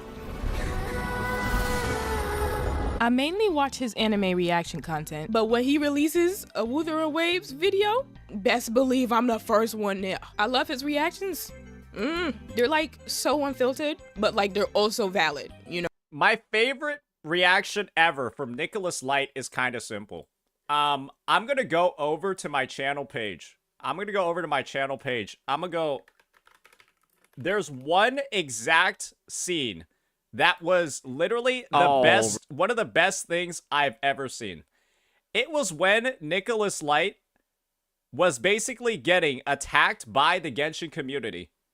Oh, here we go. He was getting attacked by the Genshin community. And there's one moment over here. I gotta find it because it's so good. Where he's... Oh, right here. He's talking about how Genshin people are trying to cancel him on Twitter. Like, you think I know that? It's a fucking joke. They're like, you better explain it. You better address it. Address And the joke was him posting this picture on Twitter. The joke was him posting this picture on Twitter, and he was getting like propositioned by like people in CN that he had to address it. Is that Hassan is a terrorist. That's about it. That's as far as my politics goes. You think I know that this guy is Mao Zedong, whatever the fuck is he? Like, you think I know that? It's a fucking joke. They're like, you better explain it. You better address it. And this is the part. This is the best part. Address this. Fuck out of here with that.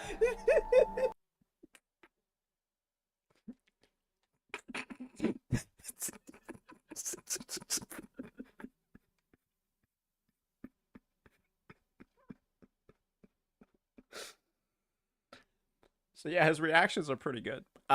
Anyways, let's keep going. No. Yeah! Leave her body there to rot for the fucking wolves to eat. Oh my. Yeah. I feel like I need some more context for that clip. Maybe not all the time, but you know, I'd say I agree with him like 70% of the time. A lot of these communities, especially Reddit, regard him as a drama / clickbait driven creator. If you knew him from like years ago, he was what Marco is now. He used to go into depth about those music videos. I used to eat them up. I don't know what it was. I don't know what he's saying. But like I've said on this channel a million times, you do not have to know what someone is saying to feel or understand what they're saying or feeling. And that's what I got from that song. Does this mean that a couple of years down the line, we're going to see Marco Unchained? We're going to see Marco Unchained, where he's going to stop all this like pussyfooting when it comes to his musical analysis, and he's going to start analyzing music like Nicholas Light. I want to see Marco start like breaking down tracks and gacha games like this. Is a terrorist. That's about it. That's a...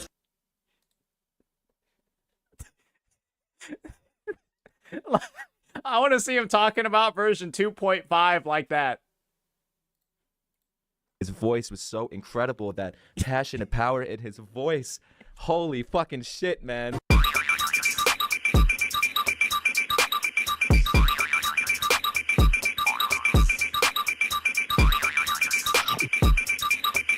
If he is your favorite, you're loud. You are loud. And hey, I am too. I'm loud. Take pride in it. Now an honorable mention, Jadali. Jadili. I don't know how to say your name, girl. I'm so sorry. I haven't heard of her until like a few weeks ago, and her content is actually super positive. So you should definitely check her out for some drama-free content. She's gorgeous too. I aspire to get like her someday. The algorithm hates my guts. I can't wait for 2030 for when I finally... She was at 10 subs when the video was uploaded. Fair. Reach 1K subscribers. Yay! Now we're getting into the neutral, or I guess the bad, according to Reddit. If you're looking for actual non-brain dead opinions, never go to Reddit. You hear? Okay, she's a little bit based. Okay, she's a little bit based. I see. So to kind of like prep us for the video and prep us for the future entrance to this conversation, right? She was making sure to kind of go over like the most... Well, I don't think Nicholas Light is like rated G, but probably some of the most agreeable content creators first, right? The ones that like people are generally going to have like a kind of established consensus about, but now she's going to get into some more of the controversial figures. No, she didn't need to throw that much shade. Pain in my voice. Never go to Reddit. The gacha community on Reddit, probably the worst place to go aside from Twitter, because you're actually only getting opinions from the mentally unfortunate. Now, next, gacha smack. Oh, Gacha Smack. Now, I'm kinda on the fence about him. I both like and dislike him. When he's speaking his opinions, One of the biggest problems that I know for a fact 90% of the time exists is they only give you an MSQ update for like one half, and then the second half you come back to like that void, that empty feeling of what the hell do I do? Oh, I'll pull on the character. Wait, never mind, I'm skipping that character. So now what do I do? Scraps. Are we gonna talk about the two sides of Smack? The two wolves inside Smack? Where sometimes he's a very calm, collected wolf, and then other times he's like that. He does that kind of often sometimes on Twitter. Event scraps. fire. Mwah. Love it. But every few seconds, it's just ass. Oh my god, brother!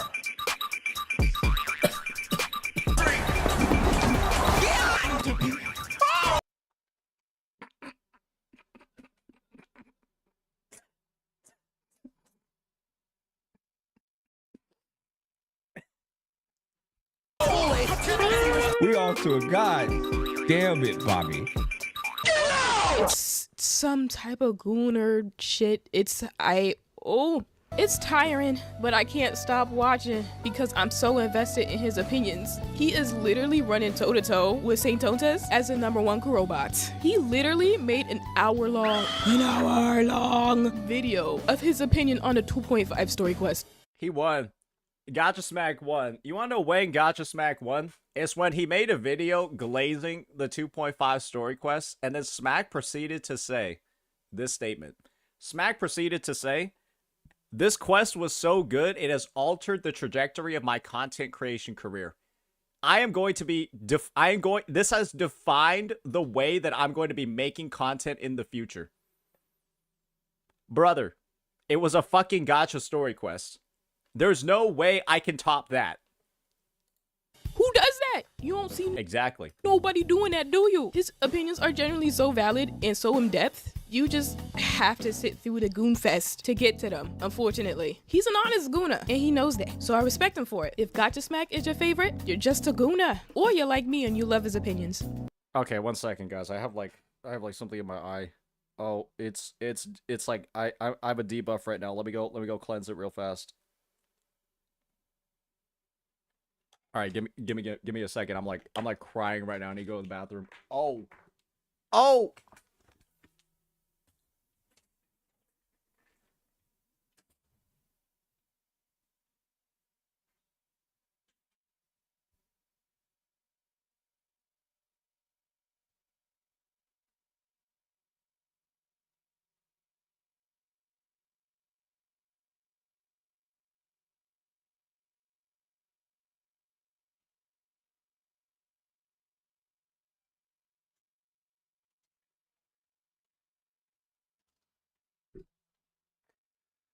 Why'd the viewers go up when I left? Can you explain that, assholes? Anyways, we're back. Duro 44. Where's it Duro 44? I don't know. Ooh, Mr. Fan Service. Ooh, Mr. My Day or the Highway.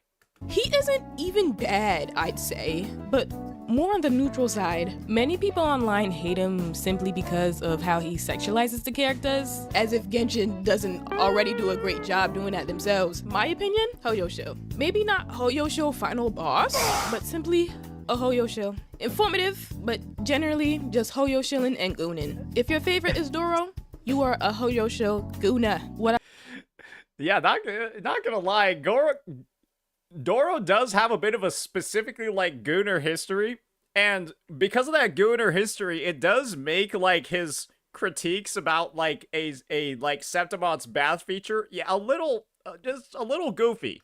What I do like about him though is that he's surprisingly positive and his content isn't even drama based. It's just that his content is super duper repetitive and is really just the same thing over and over and over again. He barely shares his criticisms and he only like dips his toe in Wuwa like every. I think the way that I would describe Doro's content is that I don't mean this in like a fucked up way, but like Doro's content to me is like made for kids. Does that make sense? It does feel like it's made for like a younger crowd. Few weeks, so that's really all I have to say about him. If he branched out into other content, then maybe I'd have a better opinion on him. And now the ugly, according to Reddit and Twitter. Saint Tontus, Reddit and Twitter hate the guy. Yep, they do. They absolutely despise me. And you want to know why? It's because I'm right. It's because I'm right. And they don't know how to disagree without an echo chamber. That's pretty much it. Oh, sorry. Are we on Dante's mode right now, or are we back to normal? Are we on Dante's mode or back to normal? Like that? Okay, we fixed it. But like I said, I'm right. But they want to disagree with me, but they can't do it without an echo chamber. So literally what they do is they just go onto this platform, they go onto Reddit or Twitter, and just start making shit up. And they know that everyone is too stupid and or lazy to even verify what they're saying. So they keep making even more shit up, and they construct like these strawmen and false narratives to say why somebody is bad, is like good or bad. Or, like, what they're saying is wrong. Because, like, who's gonna go onto fucking Reddit, see this retarded comment that makes no sense, and then be like, okay, gotta go show everybody why this guy is wrong. It has, like, 5 fucking upvotes. 3 other people in the world are gonna see your response. Nobody cares enough to correct the misinfo because it literally doesn't do anything, but it's just gonna be everywhere. Whoa, personally for me, I watch him for the informative content. And so what I wanted to do was actually get into the overall free-to-play friendliness, the weapon choices, the weapon options, how it's going to interact with how these characters are going to be dealing damage. This guy speaks very well. His reactions. It's a bow.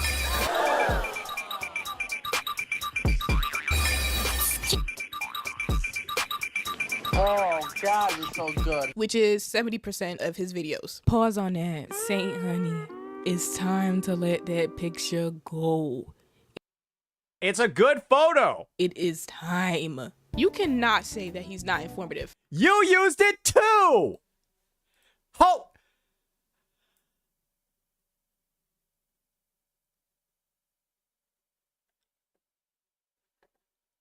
She knows it's a good photo as well. Come on, brother. He takes a real deep dive into Wuwa content, and when you leave one of his videos, well, you leave informed. And his opinions are actually, like, really valid. The only bad things I'd say about him is that he's just the clickbait runner-up next to Tectone.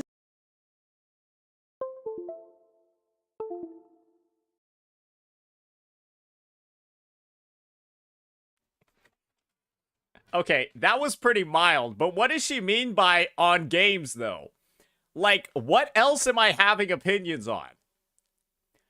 What else am I having opinions on? It's only games on my what does she mean?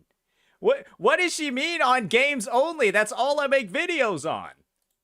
His content, like, aside from the informative content, is literally all just drama. But you know, that's what you really have to do to thrive on this platform now. Any type of engagement, whether it be negative or positive, is engagement. And he's still gaining followers from it. You can hate him all you want, but his method is working. And he's getting all the engagement that he needs. So my stance on him is neutral. On him is all the engagement that he Saint, after pissing off thousands of people on the internet over games, knowing it's getting him more clout. I guess that's the thing, right? That's always the thing at the end of the day, is I can never be that morally upset with myself. I can never be, like, that sad about anything that I'm doing. Even if somebody were to say, man, what you're doing over here is terrible, because it's a game. It's a game. It's a game. I'm addressing about 1%, if not less, of the total player base of any game I'm making a video on. less than 1% of the game's player base is going to watch these videos or hear these takes. Who cares? He needs. So my stance on him is neutral. Honestly, I go to him the most for my Wuwa content because his opinions are, dare I say, good. His opinions are valid. 100%. 100% is crazy. 90% valid. If Saint Totus is your favorite, I mean, he's not really a bad guy. If I'm your favorite CC, you probably have a very high IQ. And multiple wives. I would say you love the informative content. That's what you're here for. You're here for the informative content like I am. You genuinely want to know the mechanics of Wuwa, or you just want to know the drama that's going on in the Gacha community because he covers like all of that. Now, Tectone. I'm excited for this one. The most hated in the Gacha space. He is a well-known rage baiter and everyone falls for the bait. He's not mainly a Gacha CC. He dives into other topics too, but we're gonna be covering the Gacha side. Now, I'm not gonna say what I think of his community because unfortunately, they're of the unfortunate kind. And even I've seen him shit on him. This guy is saying that NSFW does not objectify women. To all of you saying true, I cannot tell you how fucking stupid you are. Damn. But my opinion on him is kind of neutral because online content is online content. And what he says doesn't affect me in any way. What he says about Genshin and Wuwa is not gonna affect me playing Wuwa. Now, I don't know a lot about him, so I'm just talking about the stuff that I've seen. I personally think if you don't like someone and their videos, such as him, don't watch him. Now, I could... This is a take that I'll make. I'm gonna be honest, guys. And maybe I'll get into some hot water for saying this. I've stopped watching Tectone. You wanna know why I've stopped watching Tectone? I'll tell you guys why. I'll tell you guys exactly why.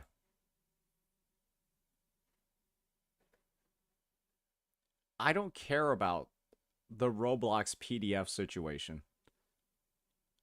I don't really care about Asmongold's response to Hassan.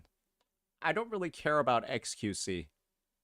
I don't know who the fuck Peterbot is. I don't care about what's going on in the UK because I'm in America. There's just a lot of stuff here that because Techie has like kind of branched out so much, because he's kind of like branched out so much away from Gacha, like you can literally see there are like 40 uploads in here before we get to another like Gacha vid. It's kind of like, man, there's a lot of stuff that he's going over that his current audience really likes, but I'm kind of like a part of that older audience, and I don't actually like care that like Mudahar is apparently like a fake engineer. It's just kind of stuff that's like not particularly relevant to me, and it's not really stuff that I want to frequently keep up with, right? You know, and it's like he's free to do absolutely whatever he wants to do, but that's kind of just like it's kind of odd because like the thing is he's a great dude, love chilling with him, love hanging out, love having calls, love doing all of that. It's just kind of like, well, there's not like too much necessarily that I like relate to, at least in the content side anymore. So I think that's definitely a transition that has occurred, and it is what it is, right? It is what it is because his viewership has, in a lot of ways, tripled or even quadrupled. But it is, I think, a different audience as a whole. Apply that same logic to him and all these other content creators. If he hates Genshin, then why keep on commenting on it? I wonder that sometimes too, because a lot of these creators say that you need to compare these games so these games can improve, but do you see Genshin improving? Well, the idea is hopefully you can shame Genshin and their community enough where you could just continually keep asking them, why are your talent materials still locked to a specific day of the week? Are you a caveman? Like, and it's just, they, like, you can say that to a Genshin player in 2025, and they'll, like, actively start short-circuiting in front of you. Like, there's never an actual response to that. They fucking system reboot. Annually, do you see Genshin improving? Has it improved within these last few years? It's only gotten worse. The only thing that's improving is Wuwa, because they actually listen to their player base. Side rant. I keep seeing these Genshin and Wuwa comparison videos, and it's so damn old. Like, I don't watch them, but I see them on my feed, and I get so mad. Like, Hoyo don't give a fuck about what y'all gotta say. Y'all. This was the meta back in the day when Wuwa was getting publicly shit-talked for stuff that, like, wasn't even real. And so people would make videos shitting on Genshin, right? And then just saying, well, this is literally what everything that Wuthering Waves does better. I think nowadays, it's a bit more of, like, a specific discussion whenever new features come out. And if there's a new feature that just came out in Wuwa, right, that's way better than what it is in Genshin, then, like, I'm not going to bag on somebody for making that comparison video. But if you're still talking about infinite stamina in Wuwa and wall running in August 2025, yeah, it's old. Okay? If you're still talking about how Wuwa has infinite stamina and you can wall run, and that's why it's better than Genshin, in the big August 2025, yes, that's actually old. You should probably stop talking about that. I'll give them billions. Is it billions? I don't even know. Millions to billions of money per year. And you think that company is gonna listen to you? Ready, set, go. Jump straight to the quest required time with Mike. Wait until 8 to 12 the next day. Open the clock and adjust the pointer. Oops, off by a few minutes. Not anymore! Starting at version 5.8, you can simply click to navigate to the quest objective and automatically jump to the... Quest spans more than 2 days, just click to navigate again. New features such as one-click time skip for quests. At face value, this... And people tell me that I need to go adjust my glasses so that they stop falling off my face. If I did that, I would not be... I would not be able to just click to navigate again. I would not be able to do that if I adjusted my glasses. So think about what you're going to miss out on, ladies and gentlemen. New features such as one-click time skip for quests. At face value, this sounds absolutely phenomenal. Let's take a look. Wait until 8 to 12 the next day. Open the clock and adjust the pointer. Oop, off by a few minutes. Not anymore. Did this guy just copy my reaction? This guy just this guy literally just copied my reaction. Start off with a ton of energy, then get depressed as you keep reading. They know what they're doing when they title like this. Just the same as with the artifact loadouts multiple times. Brother, what the... Oh my god. Look, Genshin and Wuwa are different games. Just like how Hoyo and Kuro are different companies. One listens to their player base, and one gives you crumbs. But if you like the breadcrumb... The bread what?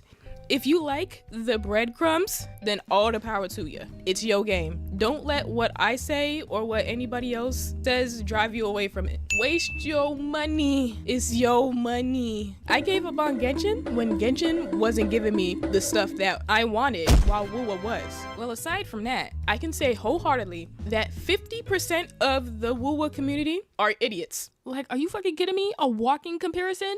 A walk-in comparison. Gang. They're different games. They're gonna walk differently. This is stupid. And I mean, to be fair, though. To be fair, they're talking about the, like, visual effects of how the walking looks different. Though I will say, that one did only get, like, 5,000 views. So I don't think anyone else gave a shit about this one either. Nobody... This one got, like, 6K views. Nobody gave a fuck about this. Come on. Gang, they're different games. They're gonna walk differently. This is stupid. And I say this as a C6 cart. I love Wuwa. I hate Genshin. Holy shit, she spent more money than I did. That means her opinion is right, and she's probably also gonna get invited to Kurofest too. Fuck. But this is just stupid. While a whopping 80% of the Genshin community are special idiots. But hey, that's my opinion. Don't take it to heart. But back to Techie Tone, right? He is the... Wait, that was a Tech Tone segment? What the fuck? Wait, is she gonna... I have a question. Is she gonna cover Genocide in this vid? That would be hilarious if she did, but I don't think she's going to. The Click Beta. The Luna. Oh god. The Rage Beta final boss. Opinions online say that he does most of his content for money. Who cares? That is like what 90% of the internet is doing. I know you hate to see people in retail. It is you engaging. It is you giving him revenue. Move on. Now, what I'll say is that I'll be honest, right? When I think of like the creators that are all very like happy-go-lucky all the time, every single video on their channel is like super positive. You never get like critiques, or you never really get like an exposure to like negative emotions where it's like they're pissed, they're upset, they're not happy. The most emotion you get from a lot of like those more family-friendly content creators is in a pull video when they lose a 50-50, right? That's where you get like the most emotions in their content. And the thing is that I'm not going to go ahead and say that like those creators are like fake or they're like not real. What I will say is that they're very selective about the side that they're willing to show to their audience. And this is the thing, right? Outward appearances and stuff are like okay. But in a similar way, if you're going to not critique somebody, if you're not going to critique somebody for not showing the full side of like their content and their personality, I don't think you can critique somebody for deciding to show that side and it being something that people want to view, right? Because I think there is like a lot of situations where it's like the authenticity, all of that is what ends up being like an appealing factor for a lot of people. And the thing is just, well, when you're making content, I'm just going to use Doro44 as an example, right? When you're making content that's like engineered for like a younger audience, all they want is like the positive, happy-go-lucky stuff, right? And so it's a matter of just, I'm not somebody that bags on somebody for like being way too happy-go-lucky. The worst I'll say is Marco Meatball's a little dramatic, right? And it's like, I think there's way too much of like this emphasis on, oh my gosh, this guy's showing a shred of emotion that's not happiness to his audience. This guy is like actually upset about something in the game. How could he do that? when he's completely serious, giving his opinions and not shitting so hard on Genshin, even though his Genshin criticisms are valid, dare I say it's fire. They want to have like the excuse of, oh dude, Wuwa copied Hoyo so bad. And here's the reality, bro. Wuwa doesn't copy Genshin because if they did, then the game would be bad. When you see his content, you really cannot say that he's just doing all of this for money. Someone who's just doing this for money isn't going to be uploading the content that he does to. Content creation is a job. And this is the, oh, right. And the original point that she was making is that, you know, these guys are like doing all this stuff, making all this content for money. Guys, your Doro44s, your brand online in the past, they were curating what side they were showing to their viewer base to make money. They were curating what side of like the positivity stuff that they were revealing and uploading, that was so they could make money. Because that was like the way to do it. Because authenticity was looked down upon years ago. To his level. He criticizes, he shits on everything. He also criticizes Wuwa. Everyone's doing it for the bag. Too, because who wouldn't want to see their own game get better? My biggest issue with Wuthering Waves is I really don't know what that big moment is that we're waiting for. Like, the story's always good. They take you on little moments that are really fun to enjoy, but Well, the answer to Techie's question over here has already been answered in the story trailer that just came out. Yeah, there's going to be a big fucking fight in Raguda. I don't know what the big moment is that we're waiting for. Like, what is it that we're doing? What are we trying to accomplish? What is the objective that we're trying to make progress towards? We kind of aimless at this moment? Yeah, no, I agree. It really does feel like we don't really have an aim. He is funny at times. He definitely speaks before he thinks. Zoom in and enhance.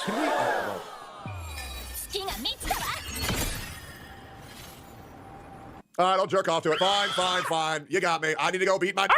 No, it looks great. But you can't say he's not entertaining because that's why people flock back to him. A lot of the things that he says is right. It's the way that he says them that's the problem. Is he always right? No. Does he take criticism well? Kinda no. So it's kind of a gray area there. His biggest drawback is that he's an asshole, but he owns it. Who is the asshole of the gacha space? Tectone, whose opinions are somewhat valid. Tectone. If he's your favorite, you're probably one of his doodle brain fans, not fans, who are there to just shit on him every stream and try to challenge his rage bait. Or you thrive on chaos and hot takes and rage bait and clickbait and goonerism. You're just a weirdo, but it's not even like a bad weirdo either, because I'm a weirdo and I take full pride in it. And I'm not discouraging you watching anybody here. Watchability is really selective for people. I personally watch all of these people. I get a little bit uncomfortable with the goonerism, like it's just a lot, but you know, it doesn't really affect me, so I still watch it anyway. Tectone, now this goes to you, even though you're never gonna see it.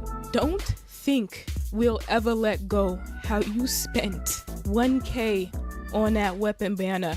Every time I'm feeling bad after I lose the 50-50 on Wuwa, I go back to rewatch that video just to feel better about myself. Bro looks like such a fucking goober. Bro was such a little goober back then. Dude, he's such a nerd. It's like he's a combination.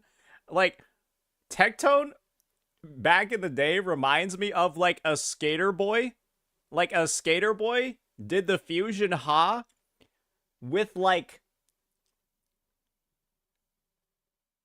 I'm just trying to think about it. Like I'm trying to like a hockey fan in Canada. Can we do first 10 pulls, double homer? Fuck! There we go! Race? Pretty fucking... That's all. Thank you! Please! I'm not asking for much. I went 120th pull. I'm really not asking for much here. I'm just looking for Staff of Homer. Good? One spear? Are you fucking kidding me?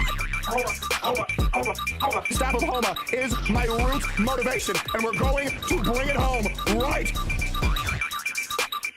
Subscribe. See y'all, shitty butts. All right. So, yeah, I would have to say that was a pretty good video. Pretty actually great breakdown. Great editing. The only feedback I would say is move the camera back a little bit, because I do think it's actually too close. But I feel like the reason why she ain't moving the camera back is because she got, like, shit in the background. She doesn't want to show, like, how, like, messy the area is, because she's, like, in the middle of moving. But yeah, you gotta back that shit up a little bit. And the music do go a little bit too crazy. I think maybe look for some mellow tracks. A little bit more mellow tracks for some of the parts. Yeah, it kind of do go off a bit too much occasionally. But yeah, awesome vid. I already did, so I will like it as well. Mods, go ahead and share it in the chat too. Yeah, very interested in seeing perhaps potentially a part 2, getting into some more CCs, because one person that I would love to see her analytical breakdown on, well, y'all guessed it, ladies and gentlemen.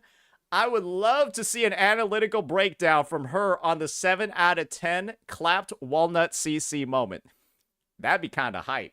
Hey, make that the suggestion, folks. Don't you want to see that too? Let me know what you all thought about this one. Peace. Bro, I'd love to see it. I'd love to see it. Link? Oh, let me go send it. Let me go send it. There you go. Boom, boom, boom. Gaboom, gaboom, gaboom, gaboom. There you go. Hey, Pyrotorp, appreciate the membership on YouTube, buddy. But yeah, that's that one. Okay, guys. Okay, guys. I have an apology that I need to make in advance.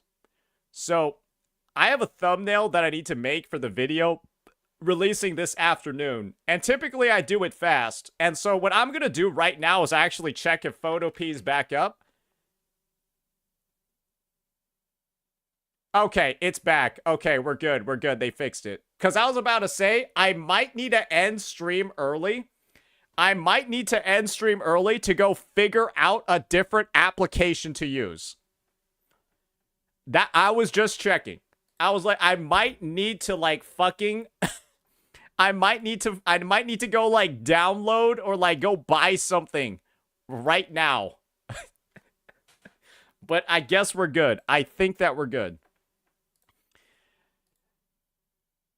Just learn Canva. You guys act like I'm gonna be able to learn it in 2 minutes. Yeah. Yeah, I'll just drop you off into some new software you never used before. Yeah, just don't give yourself any learning time.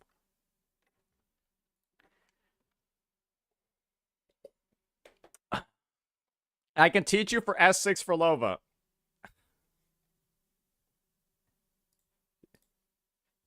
Shut up. Alrighty. Alrighty. If you can do the puzzle, you can learn it. Come on, buddy, since you're so smart. Why is this chat so sarcastic all the fucking time? Okay, alright, so... You know what? Yeah, I still need to go make the thumbnail anyways and go get the videos prepped, so... We've got about... Fuck it, let's go do some variety right now. Let's go play the new TFT patch. Yeah, let's just go play the new TFT patch, cause well, let's be honest here. It was and has been a piece of shit since its release. So yeah, we'll go play the new patch. Why not? Why not?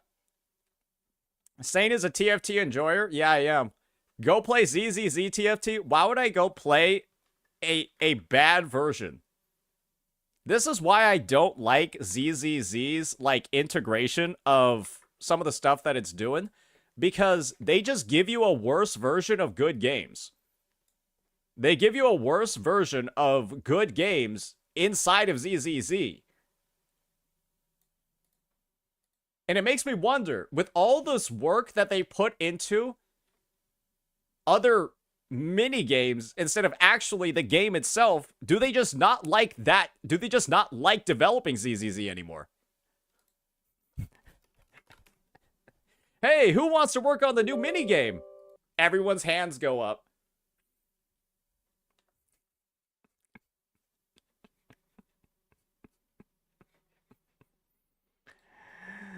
All right, give me a second. Give me a second.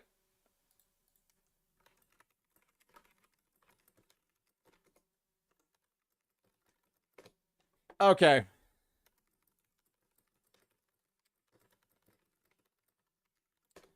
I need to go upload some stuff real fast.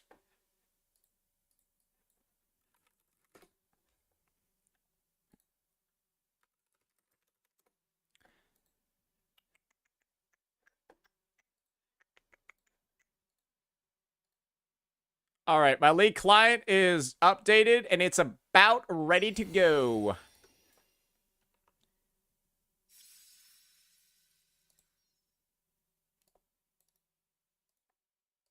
Why is it taking fucking forever?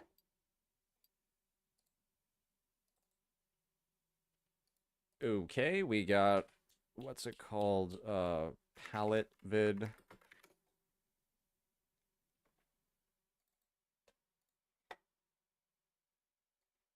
Okay. All right. My bad.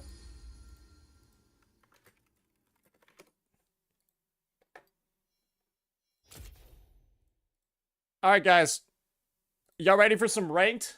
Y'all ready for some ranked up in this bitch? Let's do this. I'm currently gold 2, 91 LP, fresh new patch. Let's go farm some fucking MMR, boys. Let's go farm some MMR.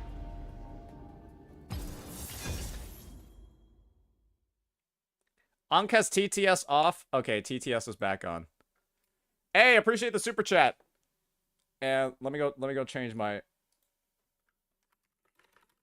I'll go change it to the TFT category. Why not?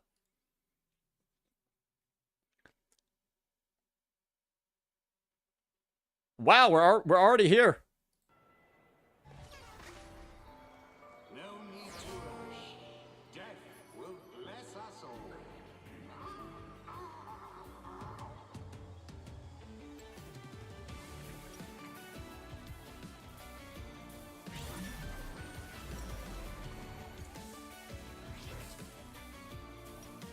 There we go, borderless. I've been waiting. Eeriest question, is your stomach not fucked from drinking like 13 cups of coffee every stream?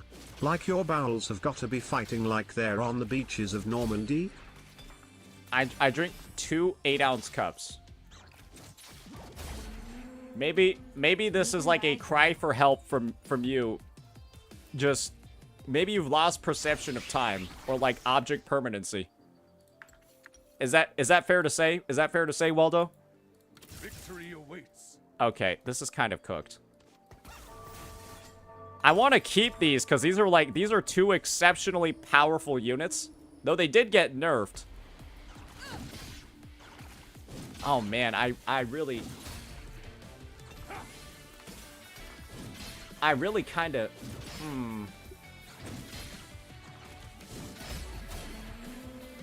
I think I'm gonna sell this so I can get these. Okay, never mind. That's a GG, folks. Yeah, we were kind of a little bit ballsy over there. We were kind of a bit ballsy with that one, but it didn't work out. Okay, what's going on with the fucking borderless settings? That was a little bit ballsy.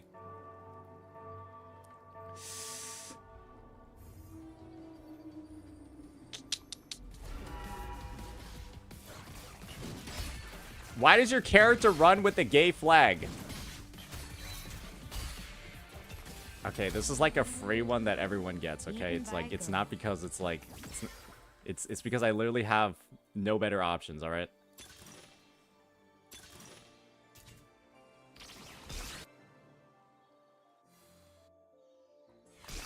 Okay. Alright, I think I know what to do. There we go. Okay, okay. I know what to do.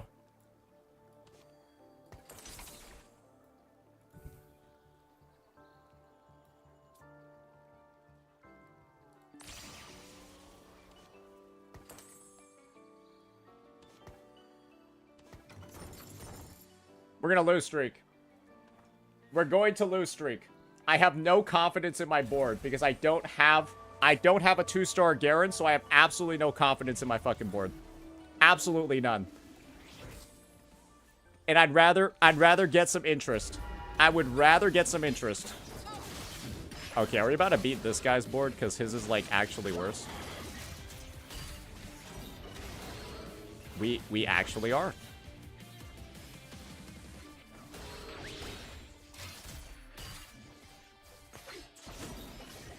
Huge. Huge.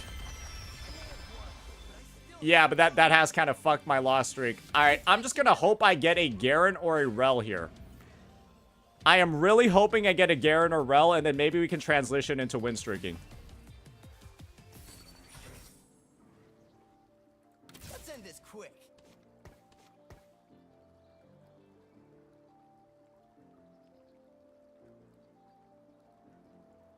What a fun time. What a fun time.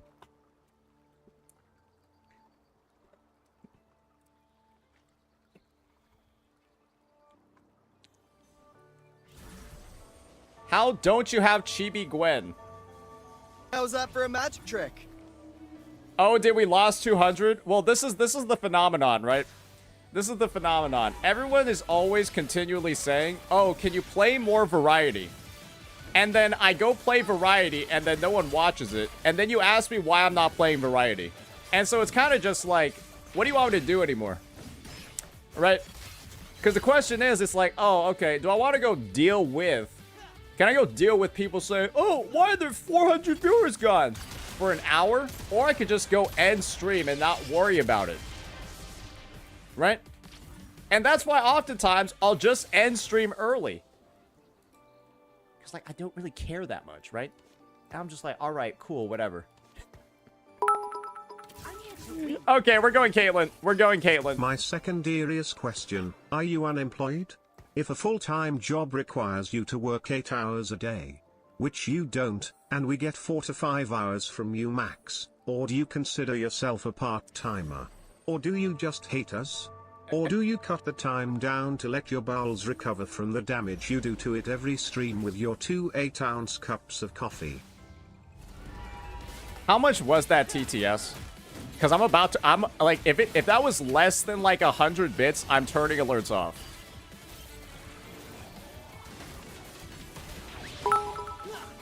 Okay. Here's another 100. Okay. Okay, that's fair. That's fine. That's fine. So, I'll respond back, Waldo. So the phenomenon that you just talked about is the imagination that after I turn off stream, I literally do nothing and I don't work anymore. But you would imagine if you, I don't know, used just a little bit of critical thinking. Who's doing all the uploads? Huh? Who's organizing the schedule for all the stuff? Who's managing their editors? Huh? Is that just all automatically happening? Is that just all happening by accident, bro? The answer is no. Okay, why do I have the worst items in Gacha history? I'm actually fucked. I wanted that Caitlyn to get a 3-star for her for free. But this fucking dick cheese head. This guy just decided to... Oh my god. Okay, this guy can go fuck himself.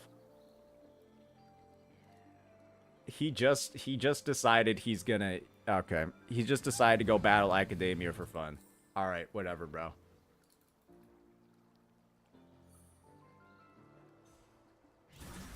Alright, bro. What a dickhead.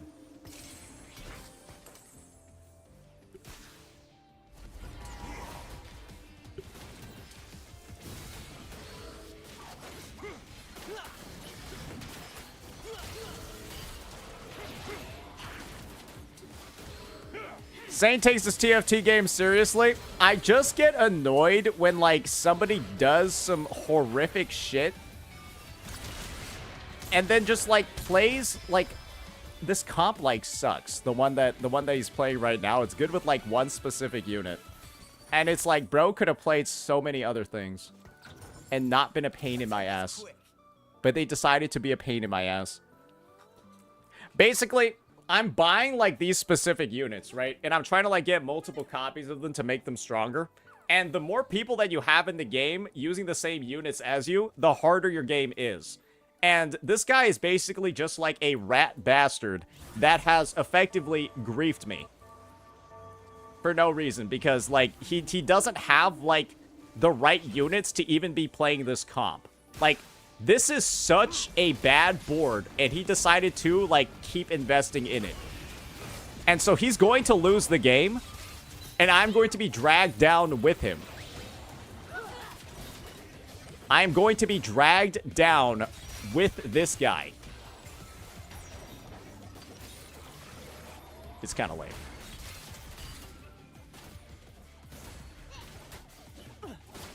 Oh, come on. Surely we can get this, right?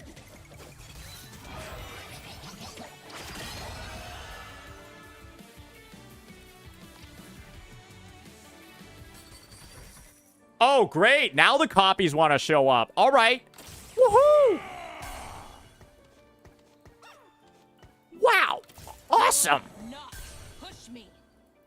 Awesome. It's like, bro, I spawned in with, like, only tank items. I spawned in with only tank items and then proceeded to not be able to get a single copy of Garen in 5 rounds. Sometimes your luck is just bad, bro, right? Sometimes it's just legitimately terrible. And this is just, it's just one of those games. Oh, wow, awesome. And Ezreal. Get out of my fucking game.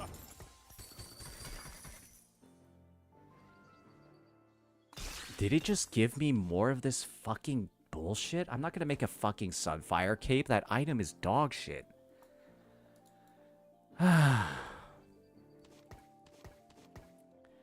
Rough time, man. Rough time to be playing this game.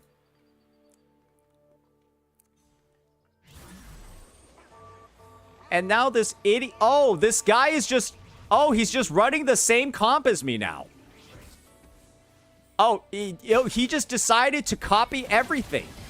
He's got no gold. My final eeriest question, and here's 200 for this one.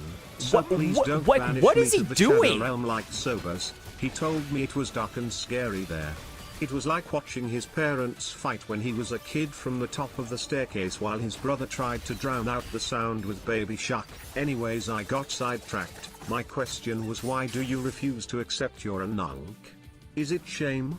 Is the fact if you accept it you may start to gravitate towards puzzles like Sudoku? I really want to get Pandora's, but I feel like the artifact could be really good.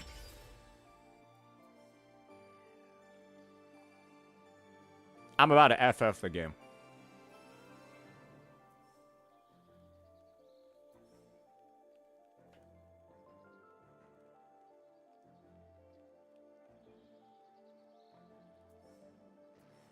What the fuck?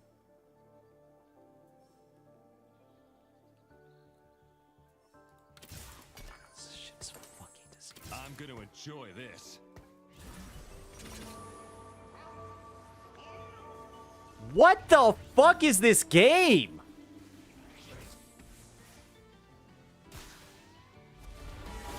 This guy's just over here. He's got like the fucking premier fucking just put on GS, bro. Bro is just slamming GS for fun. Bro, it's diseased. It's so diseased. I got a fucking gambler. I got gamblers, shiv, all this shit, bro. Like, literally not even like a halfway decent item. It's actually not playable. This game is actually not playable, bro. like,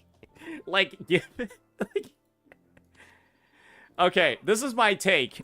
If you're putting on Sunfire Cape, I think you suck at this game. Because you need Giga tanks in this set, and Sunfire Cape is literally one of the worst tank items you can put on a frontliner. And so, if you're not building Morellos and you're not building Red Buff, you're griefing. And so that's why I'm refusing to build Sunfire, because it's such a bad fucking item. What's the point of running Sunfire when your tank's gonna die instantly? And then you get no anti-heal because they're fucking dead. It's such a bad item. It's legitimately trash. Like, I think straight up, people just lose games from slamming Sunfire. Because that could have been that could have been so much other shit. It could have been a Morellos. It could have been like fucking Titans. It could have been so much stuff. And instead you decided to make fucking, okay, this guy's a fucking rat bastard. That's like the one thing I needed was like gloves. The one thing I needed was like fucking gloves. Okay, this is just, like,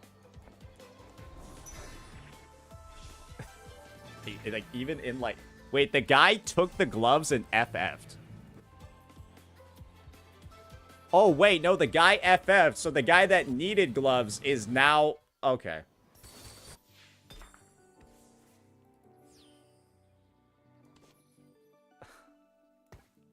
This game is so bad.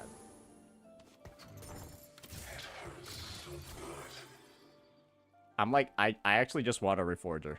I just want to reforge.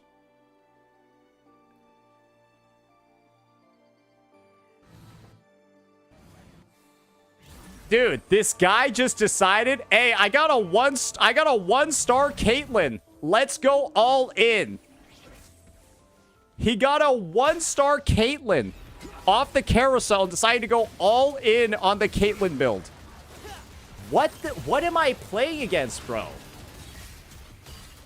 Like, why is this guy in my lobby when that's what he's fucking doing? Bro got one piece of the fucking thing, and he just slammed GS and IH. And then I rolled 2 early copies, and now nothing is even close to be found. Midas Touch. You know what? Why not? Why not? Who cares? Midas Touch surely is going to be good.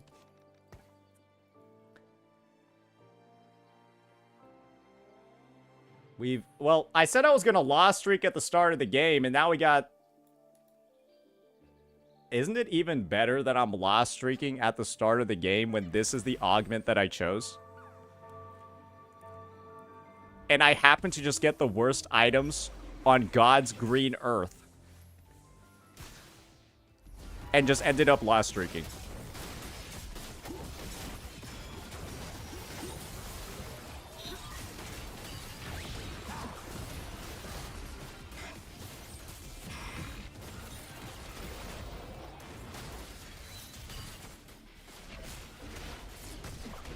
Hey, at least we're farming, right? At least we're farming a little bit of money.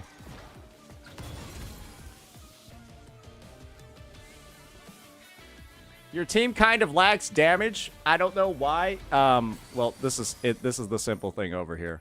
Is I am now forced to play Battle Academia, and I'm getting contested from behind by an absolute moron. And this is the game that I'm currently playing now because of it.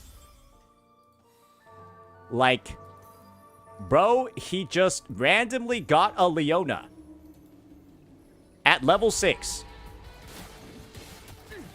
1 star everything else. Oh, okay, great. We got another belt. Awesome. Oh, we got a Reforger. Great. Oh, that's a lot of gold. And... Okay, you know what? This is what I'm going to do. I'm going to unequip this. I'm going to reforge literally everything in my fucking inventory. I'm just...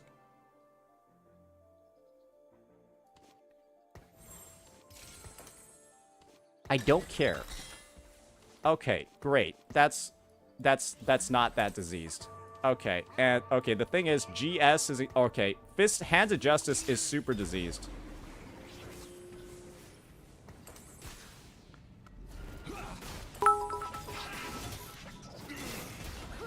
So in typical Waldo fashion, I lied plays Darth Vader from Star Wars Unleashed soundbite. So, here is my 4 serious question. How much wood could a woodchuck chuck, if a woodchuck could chuck wood? Okay, I'm kidding, but why does your bed dip in the middle? Did you belly flop on it too hard and break the frame again? Were there too many monkeys jumping on the bed? Also, One Piece mentioned. My bed is dipped in the middle because your eyes are dipped in the middle. That's exactly why. I think bronze for life is the way to go, bro. I don't even care at this point. All right, you know what? I know I'm griefing, but surely I'm gonna get star student here. Surely I'm gonna get star student here. Okay, is this game like just gay? Like what am I even playing right now? Like is this actually real? It ain't a party without a fight.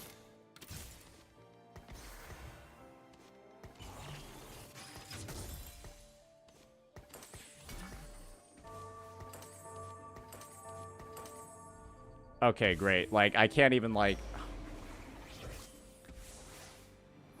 what am I even playing right now, bro? It's so rough. In British, not handicapped, so they are often misunderstood as being the same because everyone in Brighton has gap teeth and 3 extra toes, but that's besides the point. I'm gonna assume it was the monkeys, so please take them back to the zoo. Thanks. Bro is still going 1-star Caitlyn and just absolutely destroying the game with it. Accelerate. It ain't a party without a fight. Go fuck yourself, amigo.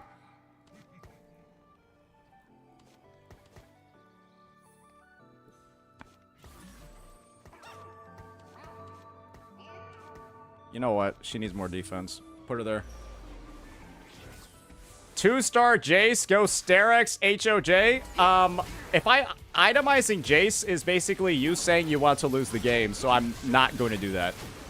I think I'm good, brother. Who itemizes Jace? The character is trash.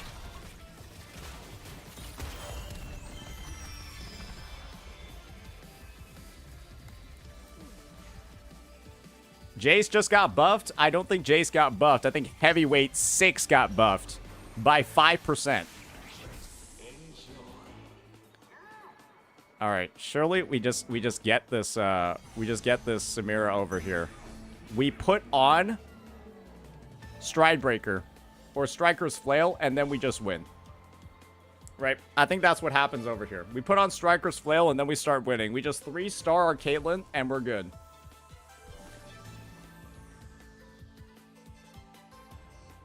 Yeah, I mean, we also missed about 10 fruits on Caitlyn as well. We were just looking for Star Student to be able to, you know, kind of speed up the EXP gain, but we did not get a single one of those. No, sir. I'm going to enjoy this.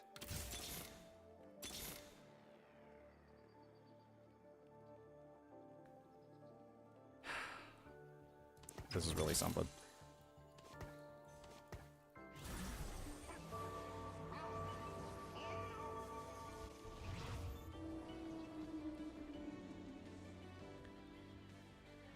I still haven't activated this yet. We've won 3 games. We've won 3, guys. And that's what we do to his board. And we've won 3 rounds. Guys, is that the Jace? Is that the unit that you were telling me to build? The one that was stuck on my Leona and proceeded to, in 10 seconds of combat, deal 0 damage to her.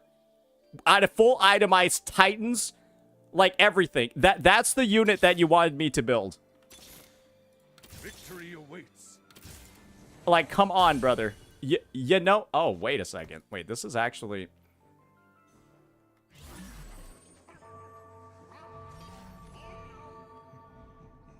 I think it's time to itemize her. Yeah, I think I'm just gonna put a... I think I'm gonna put a GS on her. That should be pretty good. 0 damage in 10 seconds. Title of Saints tape.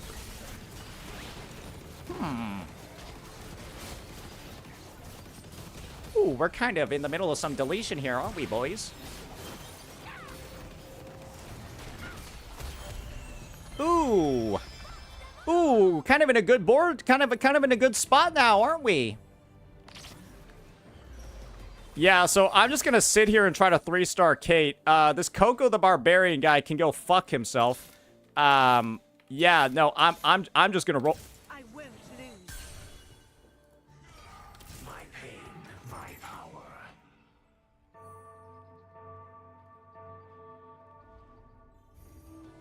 Now we have the perfect transition at level 8. We just dropped the Varus down and it might be GG.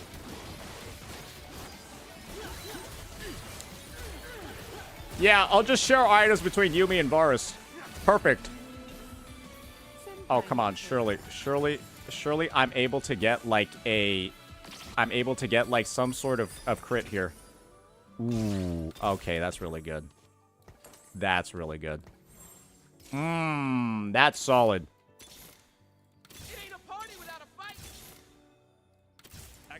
You know what? I already said the character sucks ass.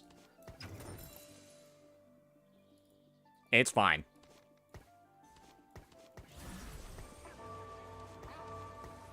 I already said the character was bad, right, Jace? I'll take copies of him anyways. I absolutely hate this Coco the Barbarian guy.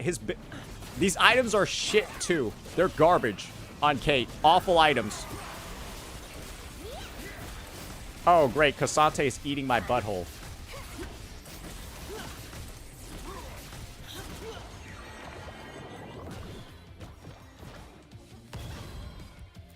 Oh, good God. He doesn't even have the all-out fucking fruit, and he was doing all that? What the hell? He don't even got the fruit. I'm here to win. That's it. Okay, we're kind of like the danger zone now. You got something to say? We're kind of in the danger zone now because we did get into a bit of a tussle back there. I hate this guy so much.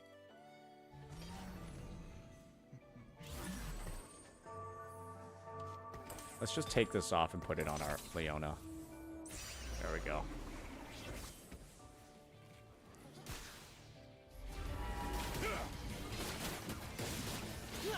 I just hope I only beat this guy. Bro, look at this unit. You're telling me to build this fucking unit. It literally did that. That is the damage that the unit did at full traits. You were telling me to build that unit. What the Heliant? Are you guys on drugs? What the Helly Berry? What the Helly Beton? What the Helly Bron James? What the Helly Cyrus? Bro, this thing, he does literally no... This is a he does literally no damage.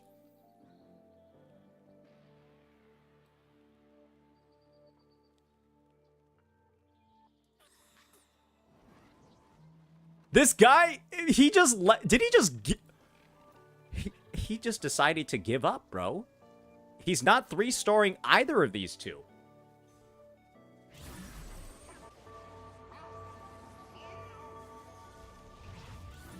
Oh man.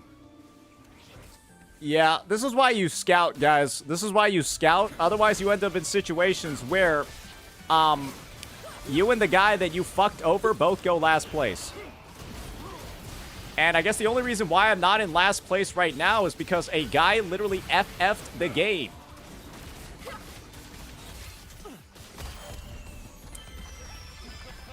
Yeah, he literally FF'd the game. Well, he's holding 6 Caitlyn, so you can't 3-star anyway. There are 18 in the pool.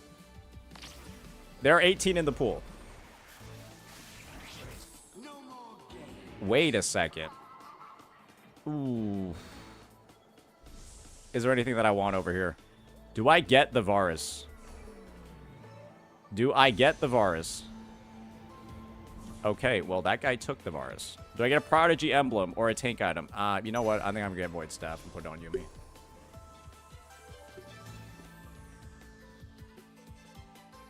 Yeah, this is what I mean. It's like, now the guy is just sitting here. He's in fucking no man's land because he decided to, like, build half of the fucking units on his bench. It's just like, what are we even doing here, bro?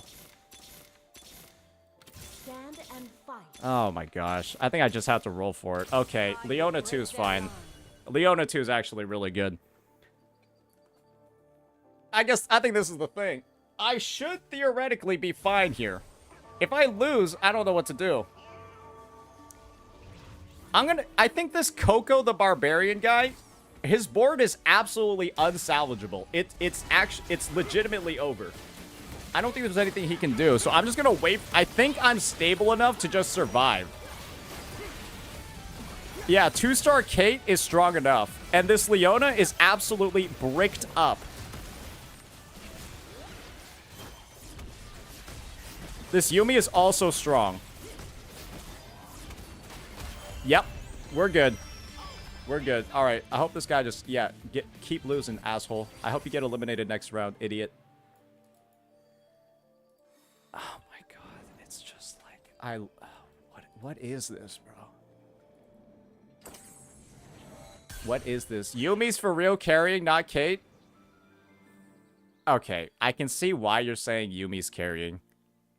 But considering that Caitlyn has a fucking hand of justice on her instead of, well, what I normally would put on her, I think that's pretty good.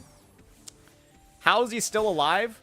Because I am, like, literally playing so far down because of one guy who just intentionally has been, like, straight up ruining my fucking game, bro. Oh, dear. Am I done here? Oh, I think I'm done here, bro. Oh my gosh. This game is awful. Anyways, that'll be that. Unfortunately, that's something that can occur when you play TFT. You'll get griefed by an absolute idiot. You'll get griefed by an absolute idiot. I was thinking that I was stable enough to survive, but unfortunately, I went against the one comp that had backline access. I went against the one comp that had backline access, and I also had some of the worst items I've ever seen. Yeah, pretty much everything went wrong there, and it all started with this absolute dumbass who is guaranteed... Like, I don't know, bro. It's just, when that guy started building his Kate, I was just like... And he put a fucking GS on the Kate. I was like, okay, this is over. Anyways, let me go, I need to go get ready with, like, all the other stuff today. It was a fun one. But yeah, let me go find somebody to raid right now. Who's even on, bro? Who's even on right now, bro? I didn't get holding all that gold near death. I kind of stopped caring. And I was waiting for the other guy to die to roll down and then hit all my shit 3 stars. Basically, I took a gamble on my board, and if it paid off, then I would have probably won out the game. So, yeah, I'd rather try to win out than be a little pussy and roll down all my gold at level 7 and then not be able to do anything afterwards and then just lose anyways. So, yeah, I'd rather play to try to win than do that. So if you're asking why I held gold, or you're saying me holding gold was the wrong decision, I think you're a pussy. And that's just pretty much it. Alright. Alrighty. There's nobody to raid right now. Yeah. Alright. I'm just gonna yeah, I'm not gonna bother with this. Bye.